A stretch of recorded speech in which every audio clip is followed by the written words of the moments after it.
Hello chat, I did better unmute that stuff. Having a minor technological hiccup at the moment.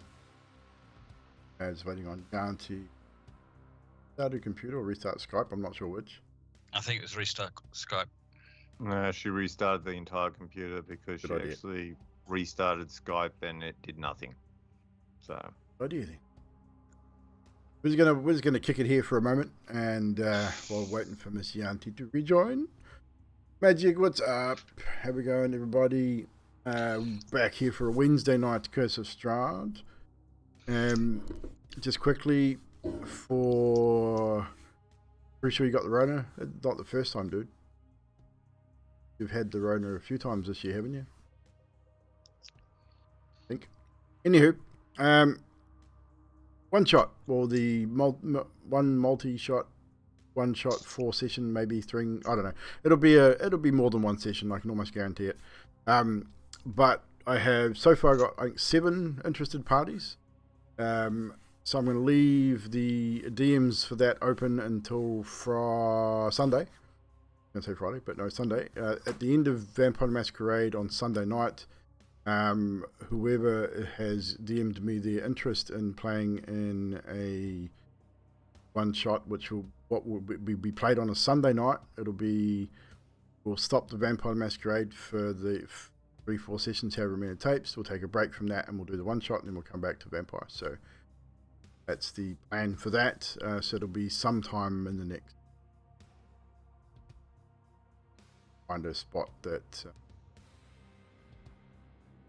ready. But yeah, so we'll do that. I'm going to draw those 5 players at the end of the session Sunday. Welcome back, Yanti.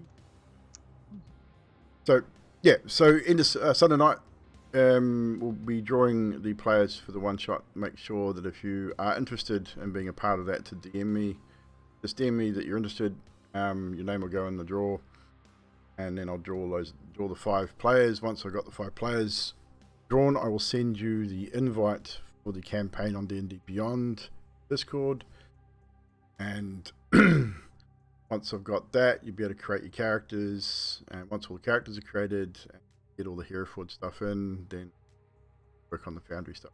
Those that if any of you haven't used Foundry before, we'll do some one-on-ones, run you through that stuff as well, because we will be using Foundry for it. As far as rolling and that's concerned, you can either use D&D Beyond or physical dice. We're not using Foundry for any of the rolling. It'll be strictly just maps. Pretty much what we're doing here with this group.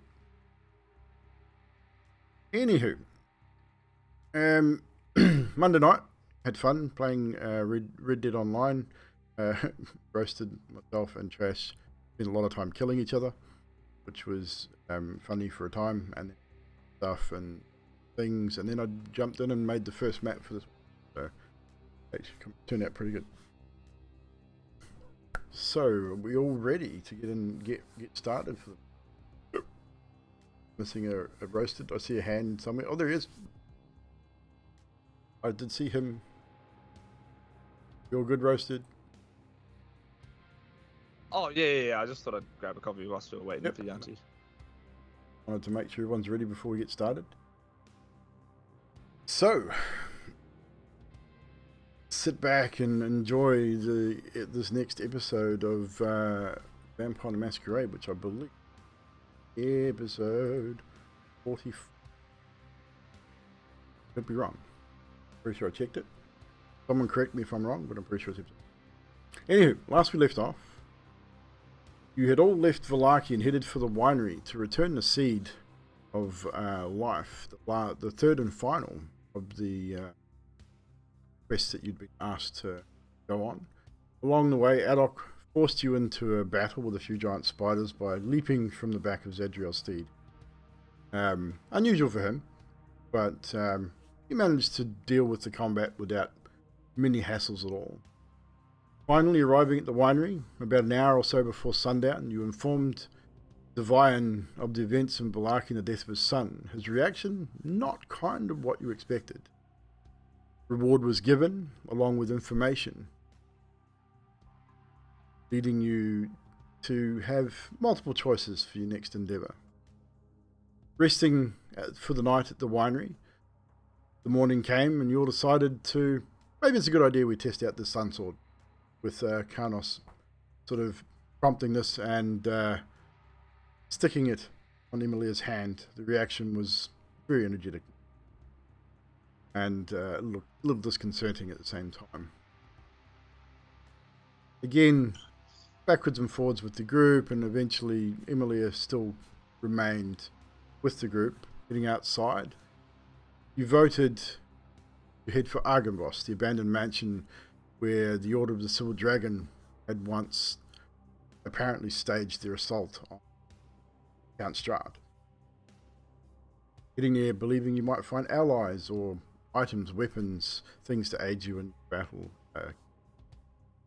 Making your way there, got there around early afternoon, cautiously making your way through its doors and entering the building.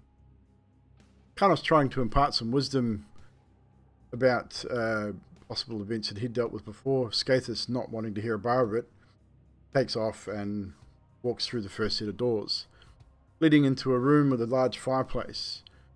As you all sort of look around, a large dragon-like creature spews forth from the fireplace. Standing there, somewhat shocked, no one attacks, and then it speaks. My knights have fallen into darkness. Save them if you can. Show them the light they have lost, was his message to you. And then it dissipates. All is quiet once again, apart from wind and the rolling thunder in the distance. You move through another set of doors into a round, parlour-like room, long abandoned, dusty. Seems that this may be the theme for this particular house. And this is roughly where we rejoin you now as you continue your search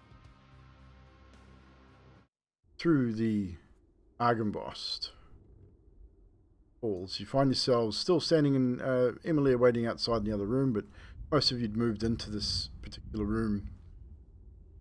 And it's now over to you. You pretty much have come to the end of the exploration of this room. Several broken tables, dusty old curtains, moth-eaten across the windows. Not much else.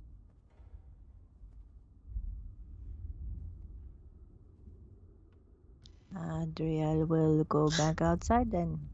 But the game is paused. I knew that. Those windows are cracked and broken, yeah? The windows, some of them are cracked. Some of them, one or two of them are broken, but some are intact and completely dusted over. So the light's sort of coming through, but you can't really see through it. Okay, cool. Skaithis, I think it's your time to open that door, as Karnos's request.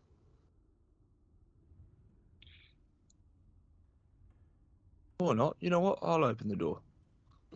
No, you're right, Adok. He should be the appointed door opener. Which door? Every one of them. So even the doors that we came through. No, I really meant this one, and then I'm just gonna step. Adok's just gonna step through the door to the other side of the room. Okay, so as the rest of you seem to have moved back into the room with the fireplace, Adok sort of calls out, "This one," and steps through the door away from you. Fibble sort of sees him, walks through. Skaithis moves back in and tries to push past Adok. Does Adok allow Skaithis to push past? Yeah, he doesn't care. He just puts his hands up and just steps back. All right. After you, my good sir. Oh, that door. So as you move down this stone hallway and down the stone staircase, you see just to your left there, Skaithis, is a large iron gate. It's chained shut. But it's like a 10-foot tall archway sort of overlooking out what would have been a courtyard of sorts, long grown over. Has a thick chain, and a thick and a big heavy padlock on it. Is the padlock on the outside or the inside? Be on the outside. Okay, good to know. So as you sort of steer down that particular point, you can see another set of stairs upwards. That same, exactly, pretty much identical to what you've just put down, leading to another single door. Moving up. What is everyone else doing? Skathis takes lead. Which I really hope. Because watching him wander around like this is like, yes. Carnos is just hanging back, keeping about, a good 60 feet behind everyone. Position yourselves where you think you would be in this lineup. Bibblesib hasn't moved. I'm might be thinking asleep. Skathis may have upset someone. So Adok, you're inspecting the gate. Yeah, I don't know why, but I just feel like I'm just gonna look at the gate for some reason. Just have it a quick look over, maybe try and see through if I can. It's a big solid gate. It's not like enclosed. It's almost like crisscross iron, like iron straps being crisscross in a square formation, and around the center, and it looks fairly well. So there's some rusted patches here and there, but it's beaten iron, so it's been hammered out and 30 hinges, and it's obviously this chain and lock's been here a long time. They are rusted, but it still looks like it's fairly well packed. You give it a bit of a push, and it really doesn't look budge anytime. So I don't notice anything of interest gleaming. Maybe if I can peek around the corners between the gate at all. Not really. You can see through it somewhat. You can see it's just a big courtyard, which would have, like I say, it's all overgrown, Yeah. tall grass. You can see where it might have been a old, might even been a bench or a seat or something there, overgrown. Places of. Excuse me, Adok, might I have a quick word? I sort of beckon to you to come over to me. Yeah, righto. And anyone else who's in listening distance. I was going to impart some information before Skathis went through the door. If you don't mind, if you've got a couple of moments, I've been through some devoid, decrepit areas before in my adventuring times. These places generally have been ransacked and ruined and what have you, but they also contain, usually, if there's a big giant black dragon trap at the front door, it means it is not the... You're right, Adok? You good? Oh, mate, it's just there's a lot of dust around here, so, Just when we were talking earlier about the dragon statue that was a trap that maybe could have been, chances are there may be more could have been or could be traps. In my experience, some traps are auto-resettable and others are of magical nature. I would just say be careful opening and touching things. That's all. That's all I want to impart. That's actually really sound advice, Carnos. Thank you for that. Here, have a go. Can you give it to me in 250 silvers or just half, whatever a gold would be? Because I can't just take one. Look, you know what? Just have two. It's fine. Thank you, Adok. What is Zadriel doing? Zadra was waiting for the last, because she still has light on her shield. Yep. She's waiting for the last person to go by. If she heard it, she's kind of close on the side of the doorway. Would have heard it.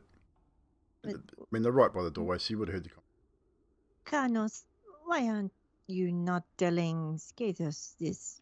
He is the first one.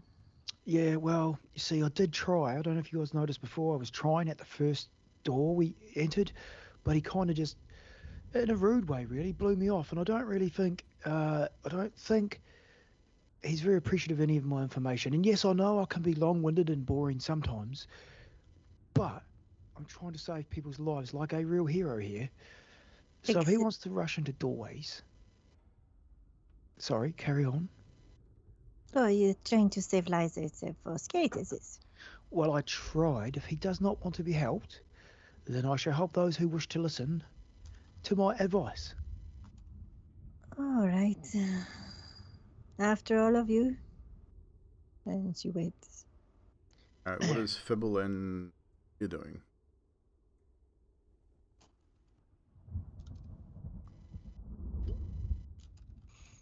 Watching all this unfold. Yeah, sort of not really paying attention. She sort of knows that she's standing next to the group. Sort of preoccupied with her own thought.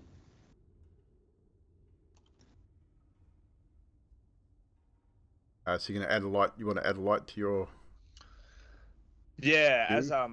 as your watchers kind of Skaters has gone on ahead and you're chatting. Adok, Fibble, you know what he's doing. Adok just kind of touches and sketches a couple of runic symbols into his chest and emits a little bit of a bright light, just a white glow. What size is it? Same as a torch, 20 by 20? It's just 5 feet. 5 feet. We'll make it 20 by 20. Just because I can't be fucked changing. But Adok now starts to glow. So with that, let's back over to Skathis. Skathis, you're standing at this doorway. What are you doing? Probably not privy to the conversation. Far away. I'm waiting for the others to catch up. Say anything? Nope. Stand there and wait? Yep. Twiddling your thumb? Right, guys. Back over to you. Skathis is waiting. Zadriel, Mm-hmm. in your abilities from the DM, or maybe Fibble, I don't know, even Emilia might have something. Or Adok, I don't want to just include anyone. Has anyone got an ability that could open doors from a distance? Explosives. I mean, yeah, that could do it, Fibble. Does a very good job, although you can go overboard. Yeah, I have to agree. I've got my cannon that can sort of explode through doors. All of you need to move if we're going to do this before nightfall. Yeah, good point. But I wait until he opens the door before I move any further. Zadriel is watching Emilia. She's not letting Emilia be in the back. Okay.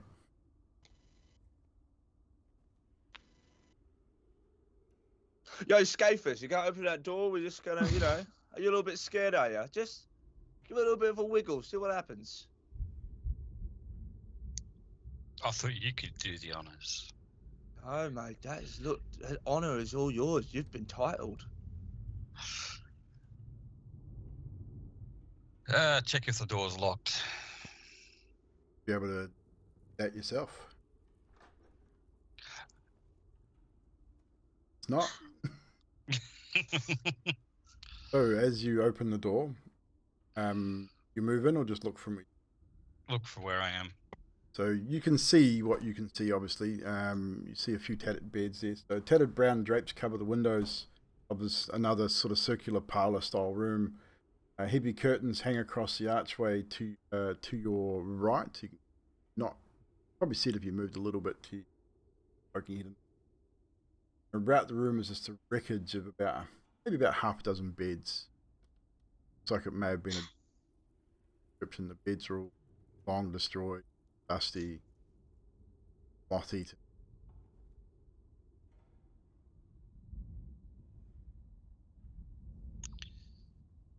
All right, going in. So to the down right there where that cuts off there, that is just a big heavy curtain. So easily pushed through if you go through it. Not a few yet. moth-eaten holes. You can, I'll wait there. Wait for the others to come in. Sib, you move up. You see the same thing as you move into the room. Big heavy curtain. I see Fibble. Storm As room. soon as I see Fibble, I go, help!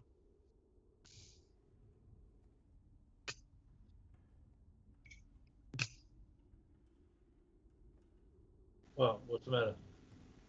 Nothing. Oh, all right.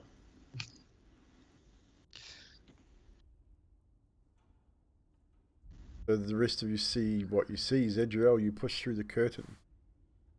And as you Yep. push through, large curtain, and it's still quite heavy for a curtain that's been as moth-eaten as it is. It's still very, very heavy.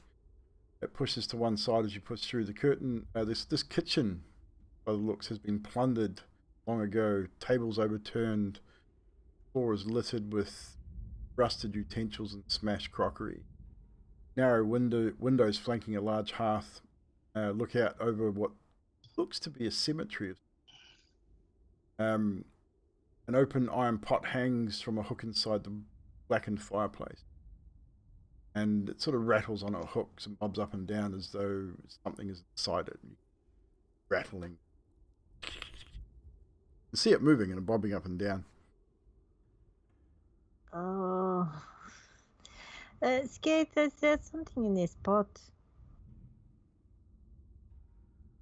Yeah, there's something in the pot, is there?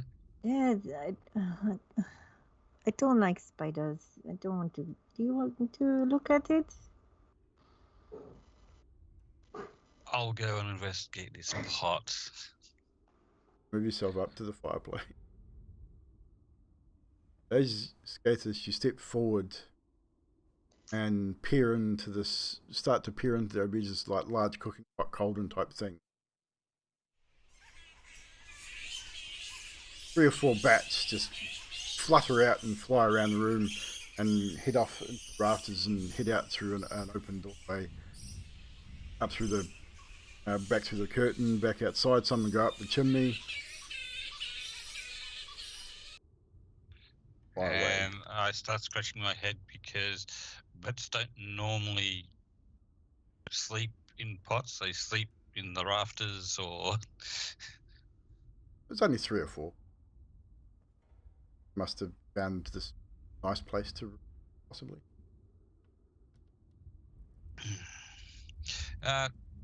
Check the area for anything valuable, I guess.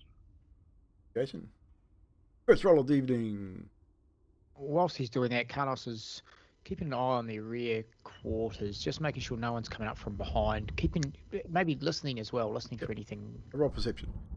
So, Nat skaters, 20. roll Nat around. 21. You have a good look around. You can see that this place has been trashed. Like, people have come through here, broken the crockery, scattered stuff around. Been fairly well turned over. Nothing really of value here. 11 for Carlos. And apart from the bats, once the bats sort of subside, you don't probably the cracking of crockery under one's feet. Zadriel and probably Adok, who was roaming around, that doorway, the door is busted, hinges. What you could tell from when you looked in there was some barrels, like wine barrels. So it might be wine storage. Do not tell Carnos that there's some wine in here. Where? Zadriel and Adok, please make a perception roll. I did not go in that. What's in there? I think it's some wine. It's just, maybe a lot of it. 5. Zadriel's preoccupied with the conversation with Adok. Your perception, please, Adok. 16. 16. Adok, you hear a soft sort of moan. Like, it's not the moan of something dead. It sounds like it's the moan of someone that's injured. It's almost like, oh, you see someone, almost you hear them shift, hear a noise of something shift, and then you hear that sort of moan of pain from the darkness. Alex is going to stop mid-sentence, look at Zadriel, and then he's going to go, The wine is making you throw up. We have to go. From your position, Adok, you should possibly be able to see the movement in the far corner of the wine room. Yeah, an arm. Looks humanoid. Dark skin. Greyish. The greyish skin. Adok's going to back away very quietly, try not to make a noise, still signaling to Zadriel, like, You back away where you want to back away, and I'll get a stealth check. Quietly. sure. Bear in mind that there's crockery and all sorts strewn around this kitchen. I got a 14. Not bad. Slowly, you step on what might have been the old remnants of a plate, and it goes under your feet, and you sort of stop. And then you hear from inside this wine cellar, Zadriel, you'd hear it as well, just a soft, help. Zadriel goes in. Oh, fuck. I follow Zadriel in. Zadriel, as you step in, Skaters, put yourself behind Zadriel. As you step in, you see over in the far corner, behind one of the barrels, looks to be human, but like greyish skin, not what you'd expect. But as you get closer, if you decide to move closer, do see what appears to be an injured elf pulled back into the corner, sort of clutching a wound on his left side, and you can openly see the blood. It's starting to dry and thicken, but as you get close with your light lit, it shields his eyes from the light. And who are you? Please don't hurt me.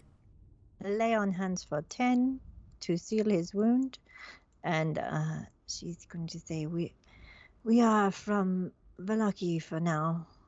Zadriel, what happened? And what you see is indeed an elven male. As you lay on hands, he sort of sits up and, oh, thank you. Say you're from Velaki. I'm from close by myself. Camp to the south. What are you doing here? Zadriel calls to the group to come in here, and then says, we have come to look around, kind of. Let's just say that for now. What are you doing here? I was out looking for Larabelle, a young girl. She went missing 2 or 3 days ago, and got attacked by wolves in the forest, and come away here to escape and find refuge. Lots of wolves in these forests. My companion, forgive me, my name is Savit. I'm a dusk elf from. Oh. Yeah, sorry, it still hurts a bit. And he sits up and says,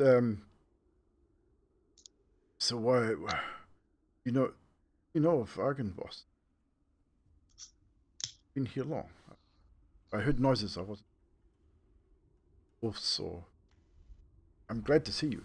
Thank you. Carlos. Sun Sword. Yes, we should test test this person. Is that what you're? Can I smell wine? No, Roll. What you smell, Thanos, is the stench of all of you. The stench of vinegar. This wine probably has been here, separated, and on what it was. On the side of one of the barrels, in fact, you see Champagne du l'Estampe, Stop. which is the top brand Wizards of Wine winery. That's what it's called. Don't blame me. That's what it's called.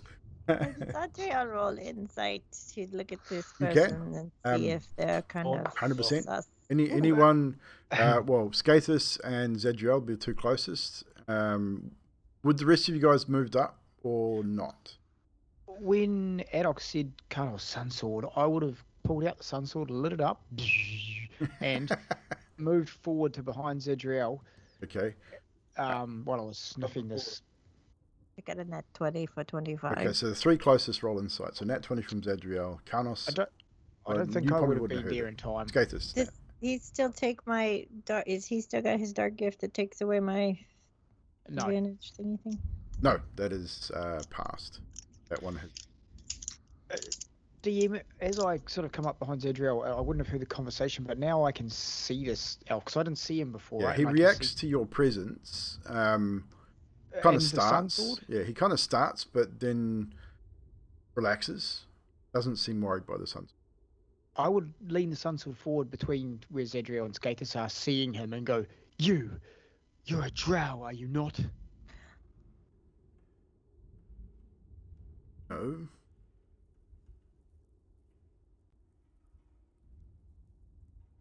Yeah, Here's a dusk elf.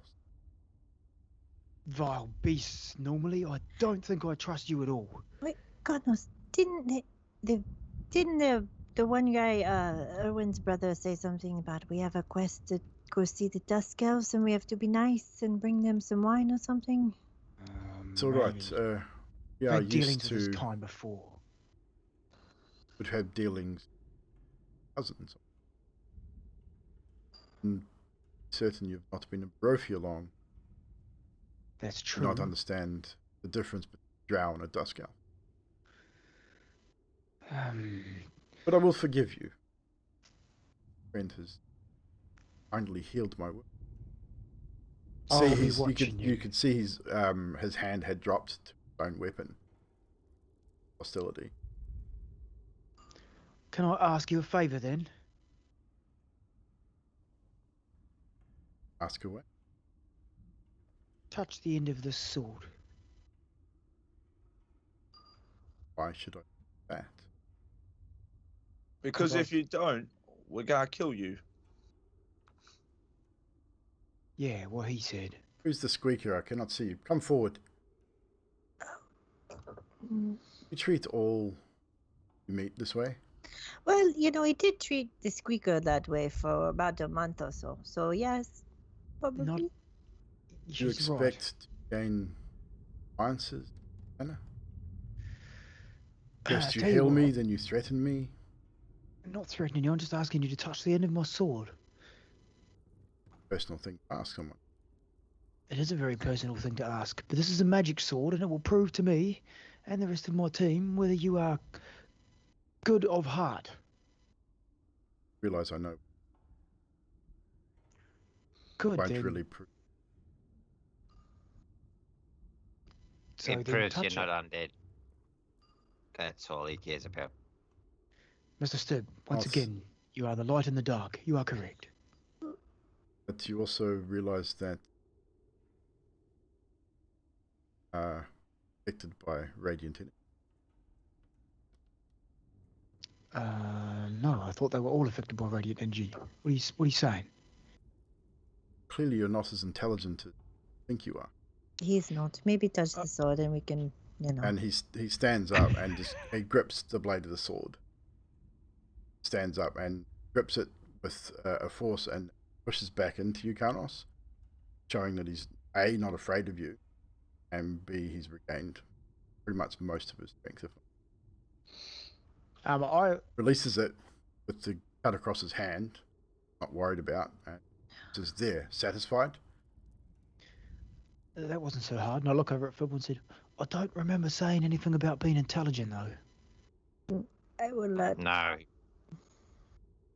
if I may, and I take his hand and do another 5 because I'm trying to make amends. He steps back and does not allow you to touch him.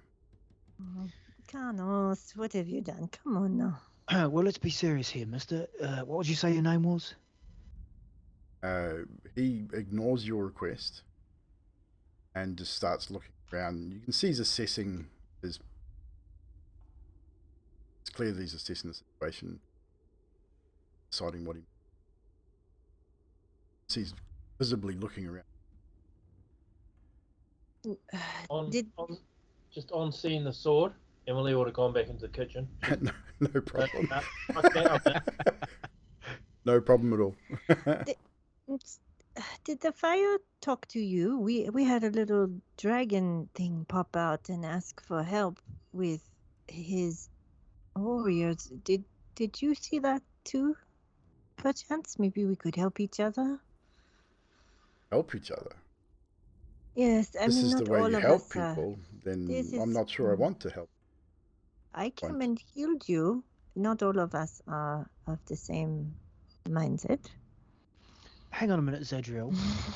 I'm just trying to defend myself here. I didn't ask him to cut himself. A. B. He just said, you're not long here in Barovia, are you? Blah, blah, blah.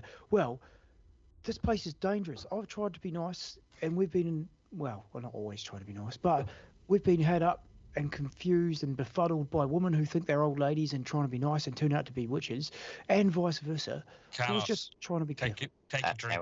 You are very crabby today. You're not wrong.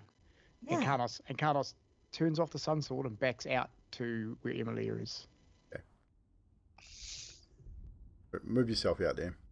I tried, but someone shut the door. Shut the door. Door's open.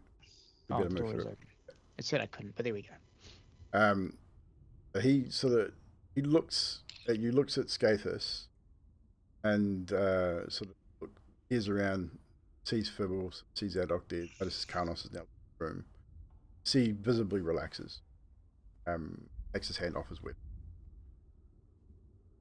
Again, you see his demeanor sort of return to that sort of air of sort of somewhat. No. Forgive me. Not used to such hostility. But you know what this place is? Know anything about it? Well, we are looking for some kind of light. Possibly not too much about it. We were hoping that this place would have the answer to getting us out of here by killing Strahd so that we can get the heck out. Strahd. Ask by any means. Tried and failed. But this place, Argenvost. Argenvost was a great silver dragon. This was his home. Doomed human form, mostly. In human guise, a noble dragon that led the knights called the Order of the Silver Dragon. It's much you should, I would think. They gave shelter to refugees and all who came to this valley to escape Strahd's army. Strahd's soldiers slew the dragon, destroyed the Order, sacked this one great day. Stani, off the Dusk Elves, generally avoid. Argenvost still roams these. But said I was attacked and had little choice but shelter. Try and cover some. So, if you get a chance, not much help here now. I must return of not being able to find Clarabelle to bash. But when you get a chance, come to Southern Camp. About an hour south of Vallaki. Have you been to the Vistani? It's on a hill, a large hill. Can't really miss it. But come there when you get a chance. Maybe talk some more.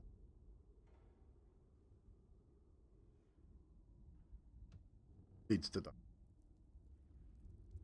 Don't believe what you hear about the Vistani either. Not all Vistani. But follow him out. Bullshit. You're not even in the room. Alarabel, this woman you are looking for. Not woman. Girl. Oh. 9 years old. Searching for.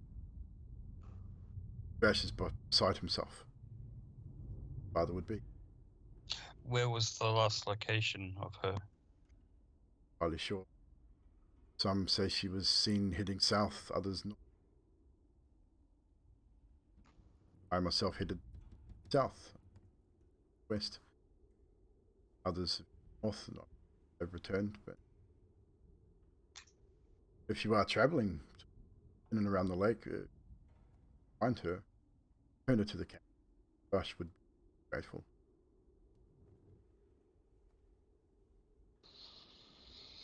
Okay. We will try and look for her. We are sorry that you see us in this state. We have lost a lot of dear friends this past night, so. I saw the fires burning.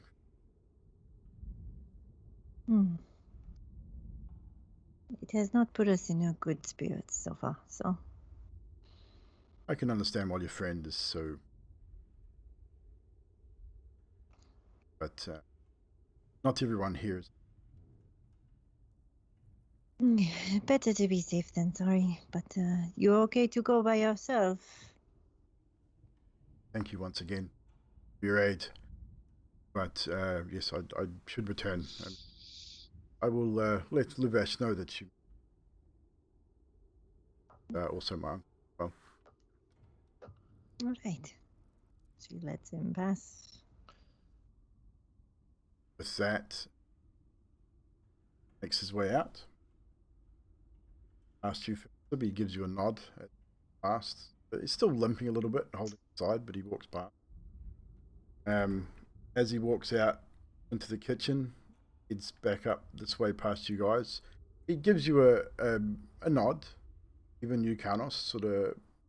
Although he doesn't really take his eyes off you as he walks past, he sort of sidesteps, doesn't back on you, but he gives you a nod of almost thanks, but you get the impression he's very wary of you as he walks past. Karnos watches him as he goes through, but Karnos was just looking out the window, listens to the footsteps, looks over at him, watches him walk out the door, and then looks back out the window.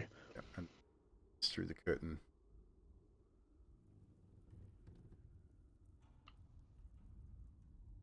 Leaving you on your own once again. I get the glimpse that if we're in that room, we didn't hear any of that conversation. Those of you in the kitchen would not have heard that last part Okay. of that conversation. No, would have been. That makes you sense. You may have picked up bits and pieces, anything raised, but it was relatively hushed tones. Oh, okay. Fuck. All right. So yeah, so your little bullshit outburst probably wouldn't have made any sense. Okay, that makes sense. Yeah. If we see a little girl named Alara Belzetash, he promised to reward us greatly to bring her to the camp. So that is something. Did you That come allows Karnos to be a hero again. Karnos turns around and faces the group. Did he say why he was here? He was looking for Alara Bell. And she came into this castle? No. He said he was injured and came here while he was looking for her. I'm glad we did not know where she is. if you had told him where this little girl was, if we had known, he would probably have hunted her and killed her. That's what you thought about our dog, too. That is correct. I have been wrong in the past. I just say I actually have to agree with Carlos. Something doesn't seem quite right about this whole situation. The fact that he knew about Drow as well means he's able to travel outside of here, or has been around long enough to know of the outside world. They're elves. They live for a long time, Adok. Yeah, but you heard what he said. The Drow here are called Dusk Elves. Drow only called Drow outside of here. So that means he's been able to go in and out. And the only people that can do that are people who work for Strahd. Or it's been passed down to his family for generations, because that's all they have here in this boring-ass place. Look, we need allies to kill Strahd, yes? We can't let our notions of people not like us are bad. Look at Emily. Don't look at Emily. You know, let's just go. There's a door here and there's a door over there. I tell you what, Zadriel, just before we leave this place, you make a valiant supporting statement. I love it. However, does anyone, and I mentioned it already, does anyone remember the hag situation, right? All I wanted to do was for him to touch the sword. I didn't feel like I was being overbearing.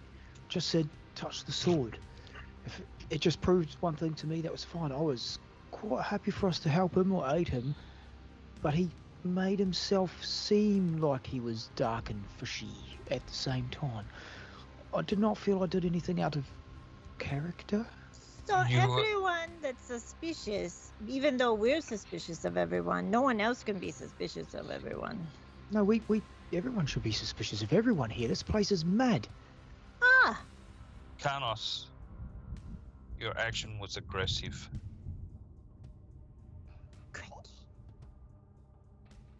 Actually, I kind of am taking the side of Karnos. I don't know about you, Fibble, but I kind of feel like, hey, we don't know who's undead or not. That was a simple test. We know that he's, for some reason, in this abandoned mansion, injured, and we all know what happens if you're wandering in these lands by yourself. You end up dead, yeah? I mean, look at you, Zadriel. You were taken over by Strahd. You, of all people. He's going to pay a lot of gold to help us find this child. And second thoughts, Karnos, maybe you were a little aggressive, all right? Yes. So, you know, next time, just try and be a bit more polite, okay? Okay, I'll take the word from you guys. It's fine. It's no hassle.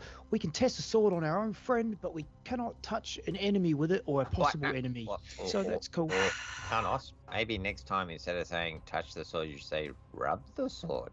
I feel like maybe if they offer us gold, you know, then maybe we should just maybe not get them to rub the sword. Yeah, just rub the tip. I am leaving out a door. Which door are you going? This door. Open it up. Zedriel, as you leave this room, do the rest of you follow as Zedriel leaves, or do you continue your conversation? Yeah. Emily, go straight out.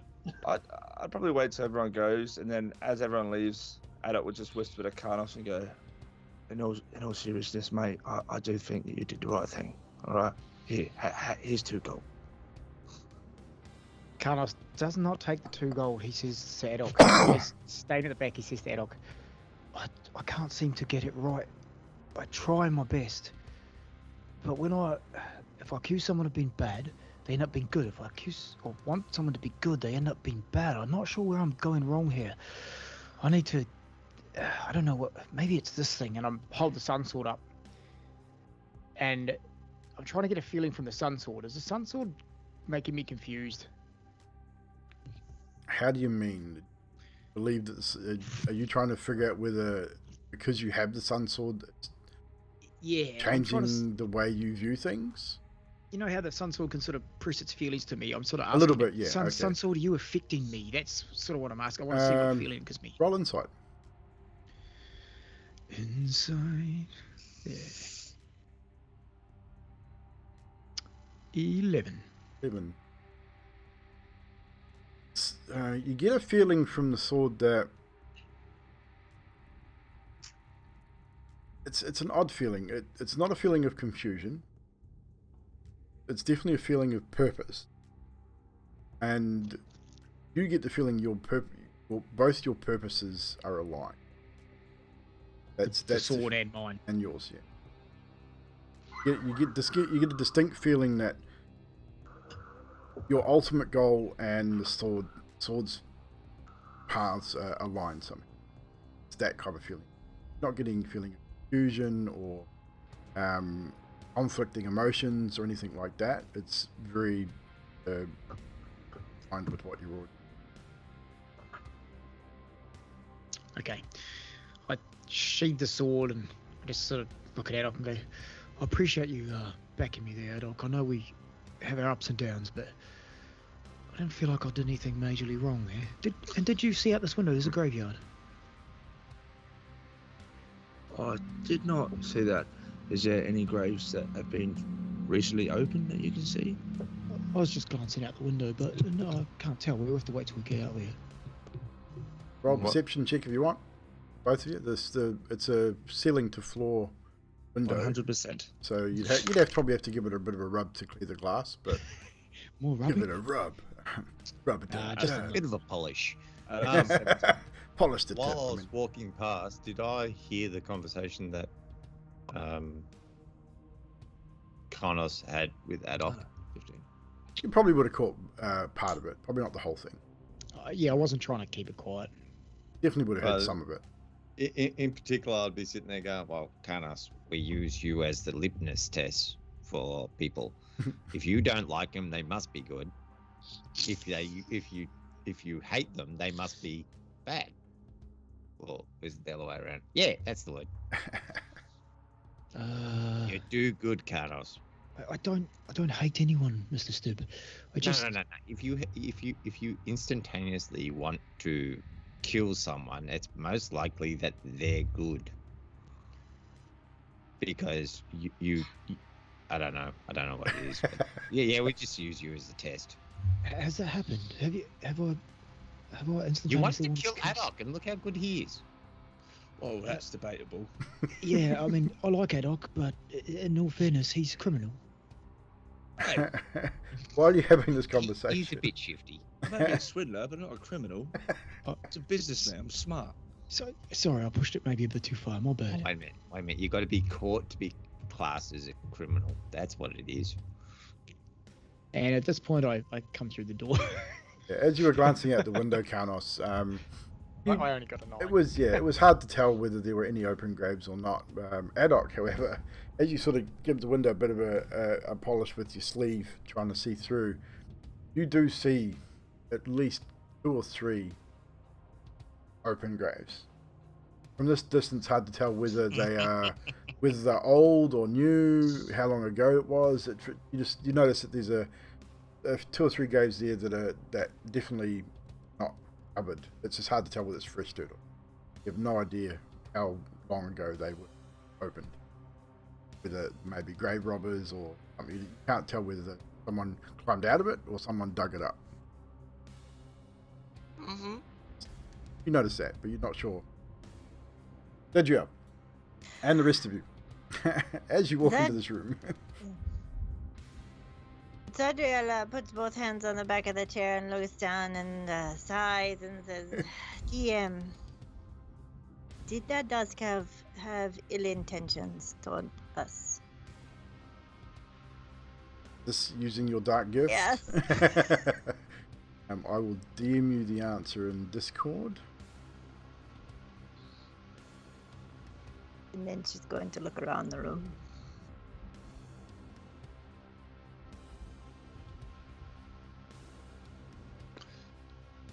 As this is happening, Adok goes, so, I just thought I'd let everyone know, DMC. probably dealing with some undead, possibly, that are in here, by the way. Maybe, just a chance. There's graves, like either freshly been dug up, or someone's been put in, not quite sure. Either way, not okay. So as you guys enter this, sort of look around, 20-foot long table sculpted dragons for legs stands in the center. Chairs that surround the table have backs carved to resemble folded dragon wings. Several of the chairs have been broken and overturned. Suspended above the table is a crystal chandelier that glows with a soft white light. Standing in windowed alcoves are two life-size statues depicting knights with dragon wing helms. And rainwater trickles through cracks in the ceiling, flowing down the west wall and adding to a large puddle on. 5 sets of wooden doors lead. Look around. Doors in the northwest corner hang open. A pair of leaded glass doors, their panes cracked and broken, stand open between panels of stained glass set east, which is over here. Goes here. Beyond the glass doors lies a dark, misty room. Here's Apple. Ooh. A chapel. I wonder what the altars do. Oh, good. Somewhere I can finally pray and maybe be heard. Probably not that type of chapel. Yeah.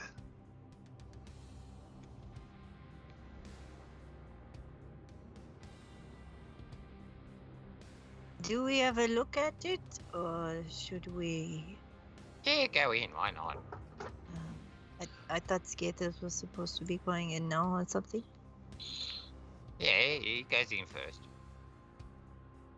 But Cedric went in the last door first. No, you did. Come on, go through the door. That's because I heard someone. I don't hear anyone. I'm safe. DM, just a question. Yes. You said there was mist coming between there, yeah?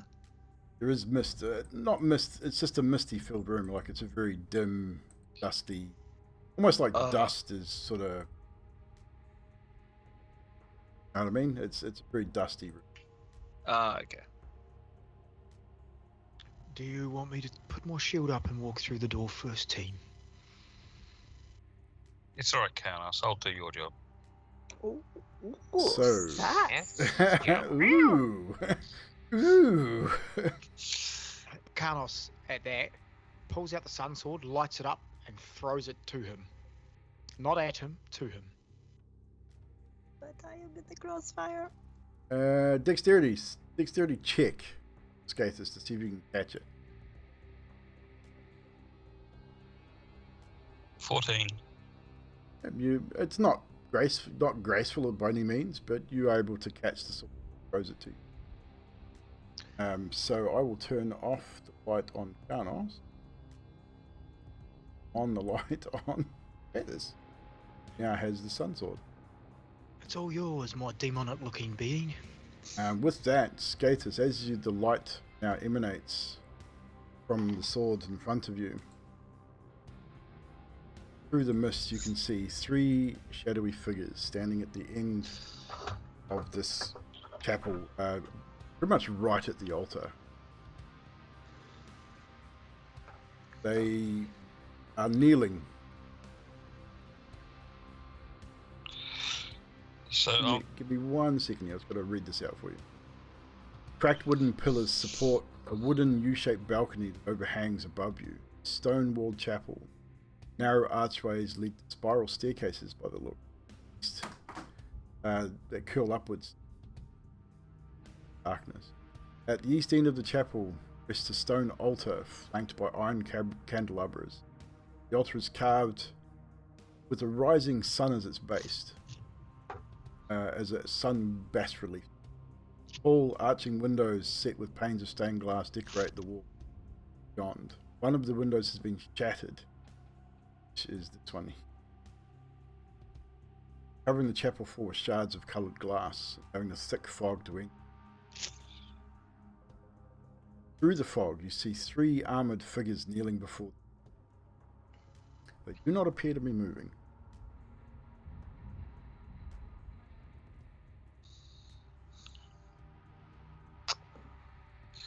I'm going to step back.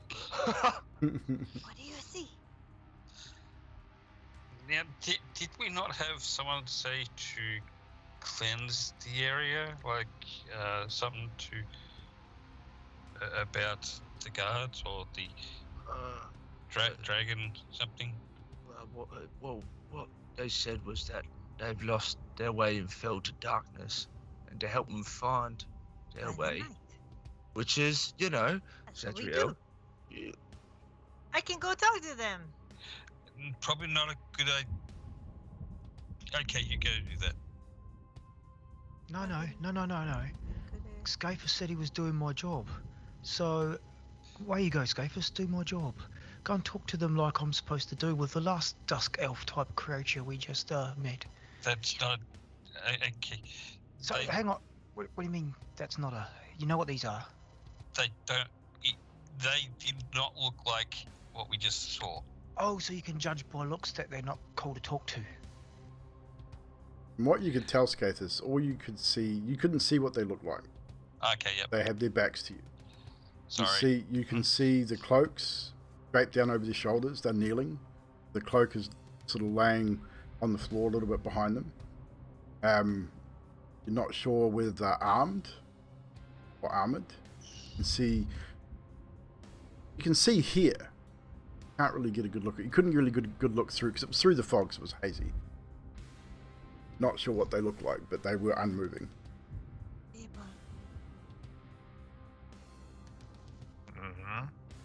You are the genius here in biology. If you lose your manhood, do you get PMS? No. It's not how it works. No, it just makes you right a lot of the time.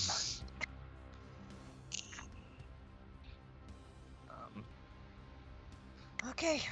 I'm moving in. I'm planning. Are you moving in? Not all the way in, just Move yourself to where you're gonna move to. Just the tip. Put yourself where you're gonna put yourself, Skathis. there. Out there. As Skathis is moving in, Adok's just gonna say to Zadriel and Karnos and go, look, Skathis is not always the best with words. Maybe you two, being with the DM and all, should probably just kind of give him a bit of backup from a distance. Fibble and I and Emilia, we'll just stand out here. We'll stand and watch. There's 3 different entrances. We'll just watch. No, I need to watch Emilia.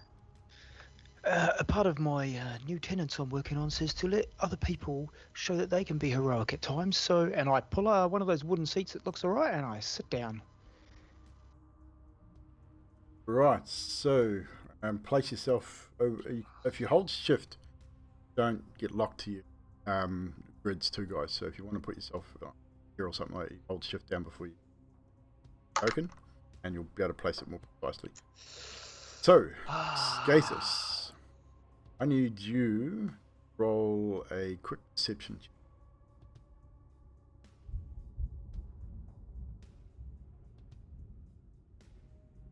Natural 1. Do not see that. Good. You do not see this figure here do anything, but I need everyone.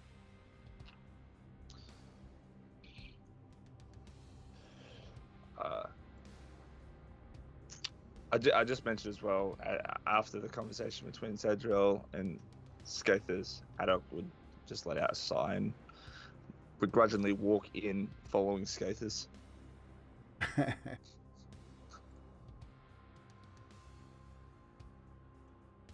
Skathis, you rolled a chance for a chance. Sorry. Good. 11.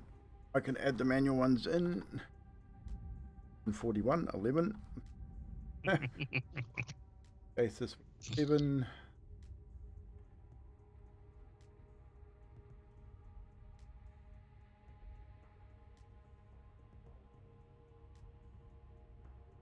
Adria.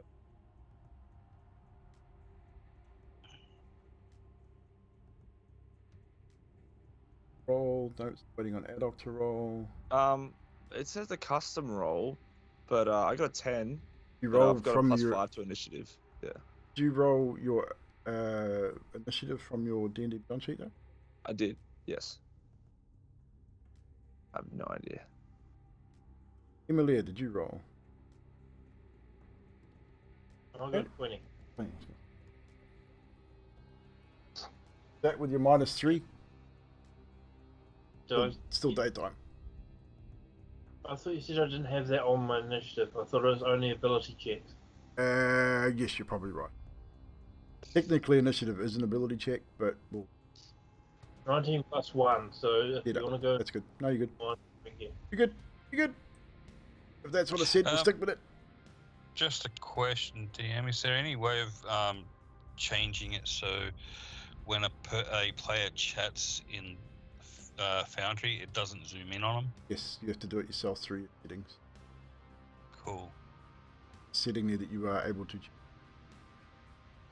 Oh yeah, that sucks, eh? Adox, yours was a. What was yours? Roll a 10, I got a plus 5 to initiative, so 15. 15. So, again, probably as if you go. Let's see, this is why I'm encouraging for opsies. Or I can roll initiative automatically. Yeah. Because I can roll. Backer might make it a whole lot too. I actually prefer that. That'd be cool. So, Emilia, you got the top of the initiative order. So, what you see, Emilia, is your position not a whole lot. But, so it's up to you what you want to do. If you want to essentially say that you are not doing anything, but you don't really see anything from where you are. You're in front of the statue. Big stained glass window. Don't really hear anything at this point either. I'm looking at the statue. That's Emilia. Emilia's looking at a statue. I don't know why it's coming with the custom roll.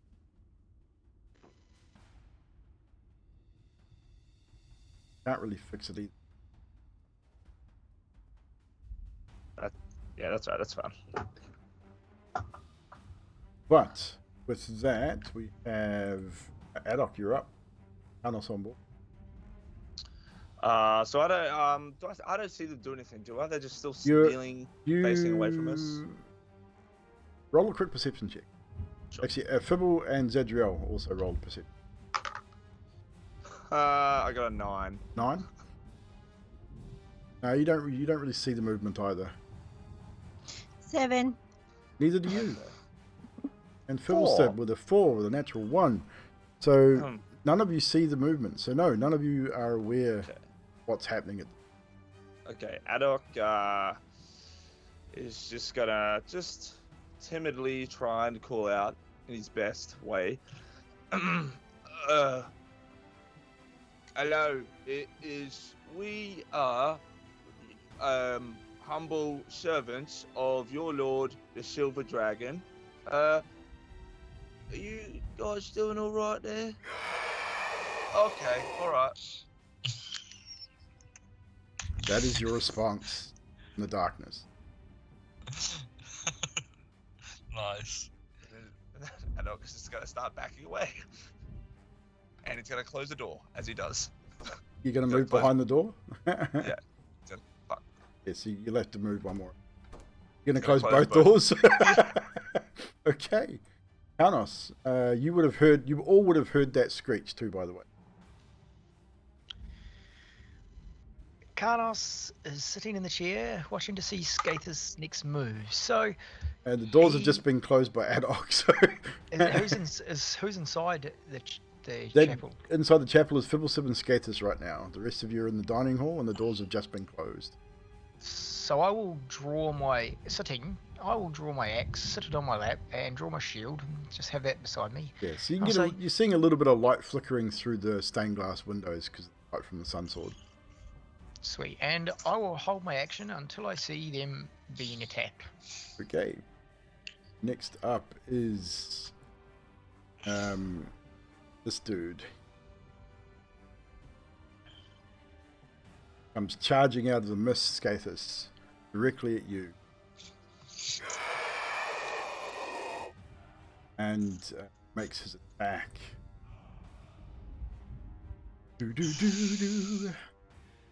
Reaction, I would have said to Adok, hey, Adok, I don't know if it was wise closing those. Oh, never mind. First attack is a 16 to hit. That's a hit. Take 12 bludgeoning damage. What's wrong? Oh no, take the top one. So 12 bludgeoning damage. First attack. Second attack, 25 to hit. Yeah, that misses. I'm sorry. Another 11 points of bludgeoning damage as he just lashes out with his fists, it seems. You will also need to make a wisdom saving throw for me. Nat 20, 21. Fine. He looks directly into your eyes, and mouth opens once again and just screeches at you right in your face, but it doesn't seem to faze you. He doesn't seem overly worried about it either. So that is his turn. Now it is Zadriel, you're up. Fibble, you're on board. You would hear the screeching coming from the opposite side of the door. I'm gonna look at Emily and Carnos and be like, fuck this, watch her. And then I open the doors and I say, Argonvoss has asked us to show you the light. I've come to deliver. And I'm gonna go up and flank and beat the living. I'm gonna use my hammer. Get advantage on the attack because you're going to beat the ever-loving shit out of Thank this you, thing. because that was bad. 21! 21 heads. 14. And the next attack, I'm going to use Divine Smite. So that's a 19 to hit. 19, Okay. 19. 19 to hit. What was the hit? Sorry, 19? Yep, that hits. On the second one, and then 13, and then I gotta roll my Divine Smite, which was 2d8. Are they undead? It appears that they are undead. Okay. So the 1 second, I was going to double check that. Okay. It's only 6 radiant damage on that, though. So 13 damage, 6 radiant. 13 damage, 6 radiant. Stuff. Fiend or undead. Yeah, cool. A total of 19 more damage on. Seems to take it without too many hassles. Doesn't even turn to look at you. Solely focused on Scathus at this point. That is it for me, I think. That is it for you. Yep. Bibblestib, you're up. Is it wearing armor? It looks like it's wearing armor. From where you can tell, you're not entirely sure. Oh, you better tell from there. Definitely wearing armor. Made of metal? You can't tell. Okay. Just going to do a firebolt then. You have to get a little bit closer. To that dude. That Yeah, one. you got Scathus right there. Yeah. Sort of, but with I'd what's move. going on, you'd have to get. Move around that way, type deal. And shoot him straight. Down. 26 to hit. I think that'll hit. Gets 10 points fire damage. 10 points of fire damage. And he takes it. From now that you've moved into a better position, kind of hard to tell, but it looks like it might be chain. It looks a lot like leather, but it could be chain. Very old. Is that your turn? Yeah, that's it, yeah. Now does this dude's turn. He is going to move Badoosh right into you, Fibblestib. And he's going to attack. You will need to... Got here. No, he's just going to... 22 to hit. Yep. 7 points of bludgeoning damage. And 19 to hit.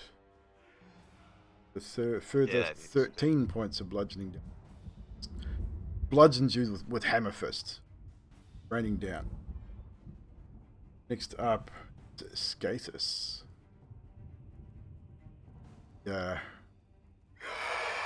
Two of them now screech out as they move to attack. You have the sun sword in your hand, Skathis. What do you do?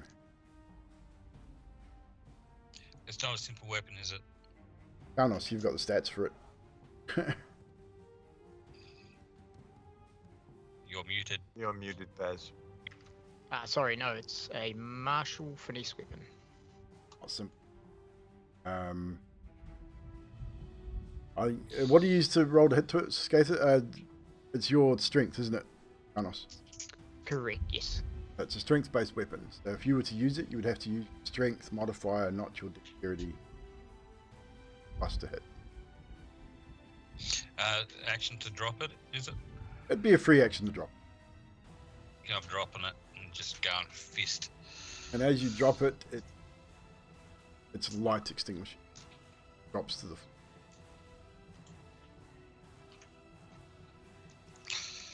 And I'm attacking. Back away. 23 to hit. It hits.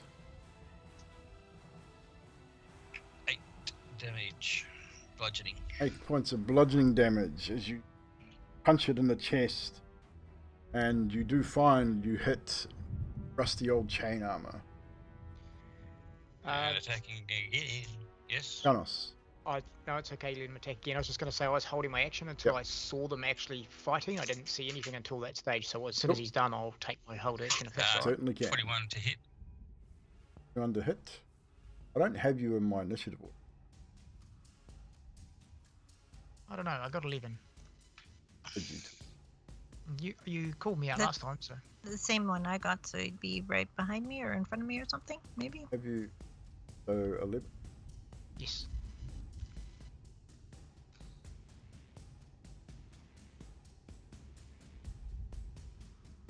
Okay, good. Back his move. Oh no, we're both there. Good. Anywho, right. 7 damage. 7 damage on the second attack. No problem. Done. And bonus action, spend a key point. Yep. And flurry of blows. Attacks again. 20 to hit. That hits. 9 damage. 1 damage. Problem. Arnos just going ham with his punching. Chest, stomach, kidney shot. Skathis going ham, yes. Yes, that's what I meant. Shut up. I know what I meant. Now,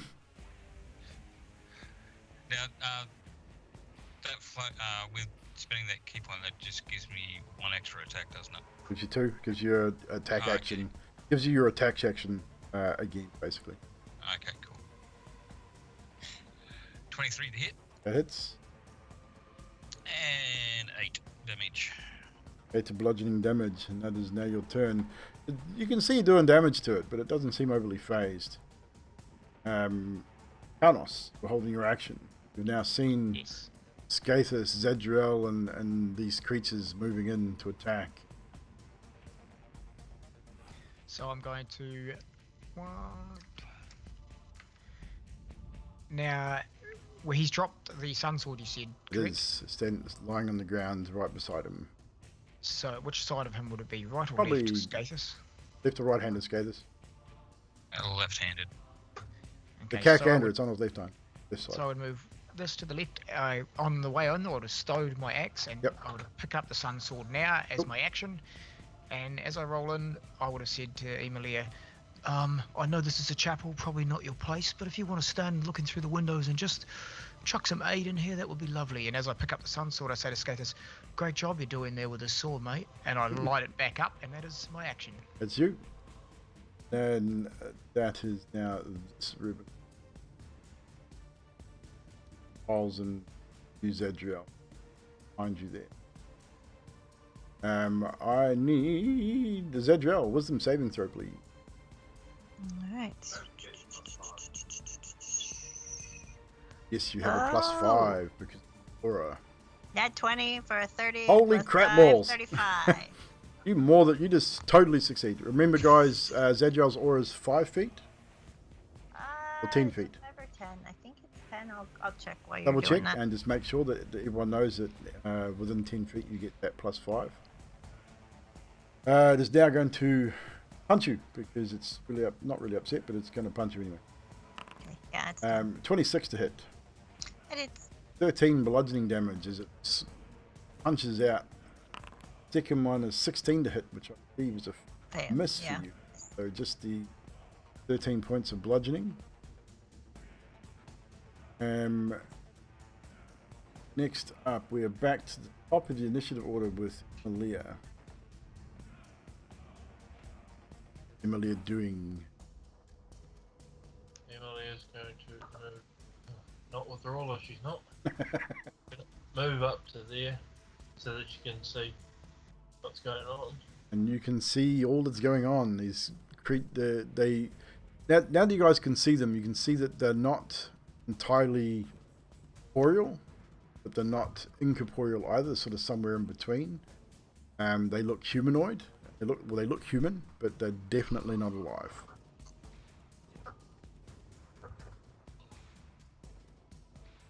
That's your turn, Emilia. And that's my turn. Adok the Grey. Right, Adok's going to be pressed up against the wall, and he's just going to be muttering to himself, "Oh, please, no, not now." As like his fingernails are going to start and talons start growing out, and he's going to turn around and go, "Fuck it." He's going to throw down his cannon. He's going to sprout little spider legs right in front of the door here. He's then going to dig the talons While your into cannon is himself. unconscious. He's going to make an Eldritch Cannon, by the way. Maybe because it hit the door. No, it's just got it listed as being unconscious. It's not. Never mind. It's an Eldritch Cannon. It's there. Oh, hang on. There you go. It's because it has hit points. Yes. Yeah, and then he digs into himself, draws a droplet of blood, sees the three of them, and then he's going to send a mist of blood over there and cast Bane. I'll have to fix. So, which one are you casting Bane on? All three of them. All three of them? What's Wait, the is there three save? there? Yep, there's 3. Can you see all 3 though? No, from my direction I can only see the 2. I only see the 2. So So, just 2. So 2? this one and this one. What's the save? 13. Charisma.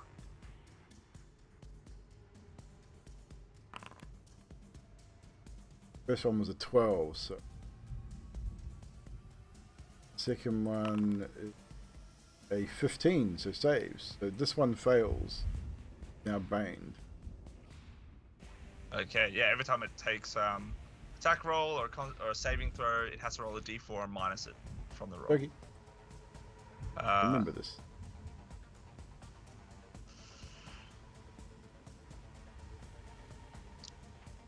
And then before his turn ends, he's just got to command his little cannon to then start scuttering and moving slowly into the door frame to get a better angle and shot.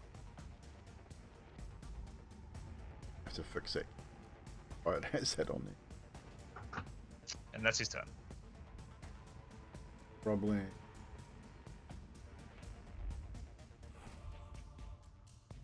Right, next up is this guy. Going to continue attacking you, Skathis.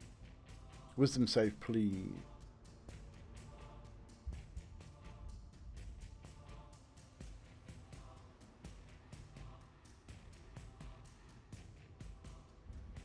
That would be a failure. As he glares at you with his eyeless eye sockets glowing with some form of darkened energy, you find your muscles starting to seize, and you are now paralyzed, unable to move.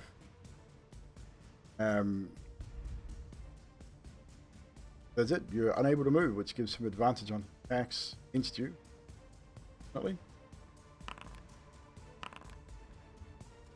12 points of bludgeoning damage on the first. And 11 on the second.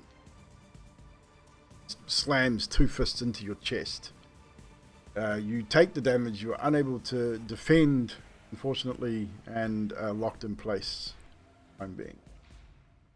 Next up, Karnos, you're up, and Zadriel, you're on board. Okay, Karnos is going to move into the move next to the one by Fibble. I cannot do that for some reason. There is a pillar right there. Right, so able to squeeze through between Fibble and that pillar to get to this one. Yep. I forget how to target. Nope, that one, nope. Alt click.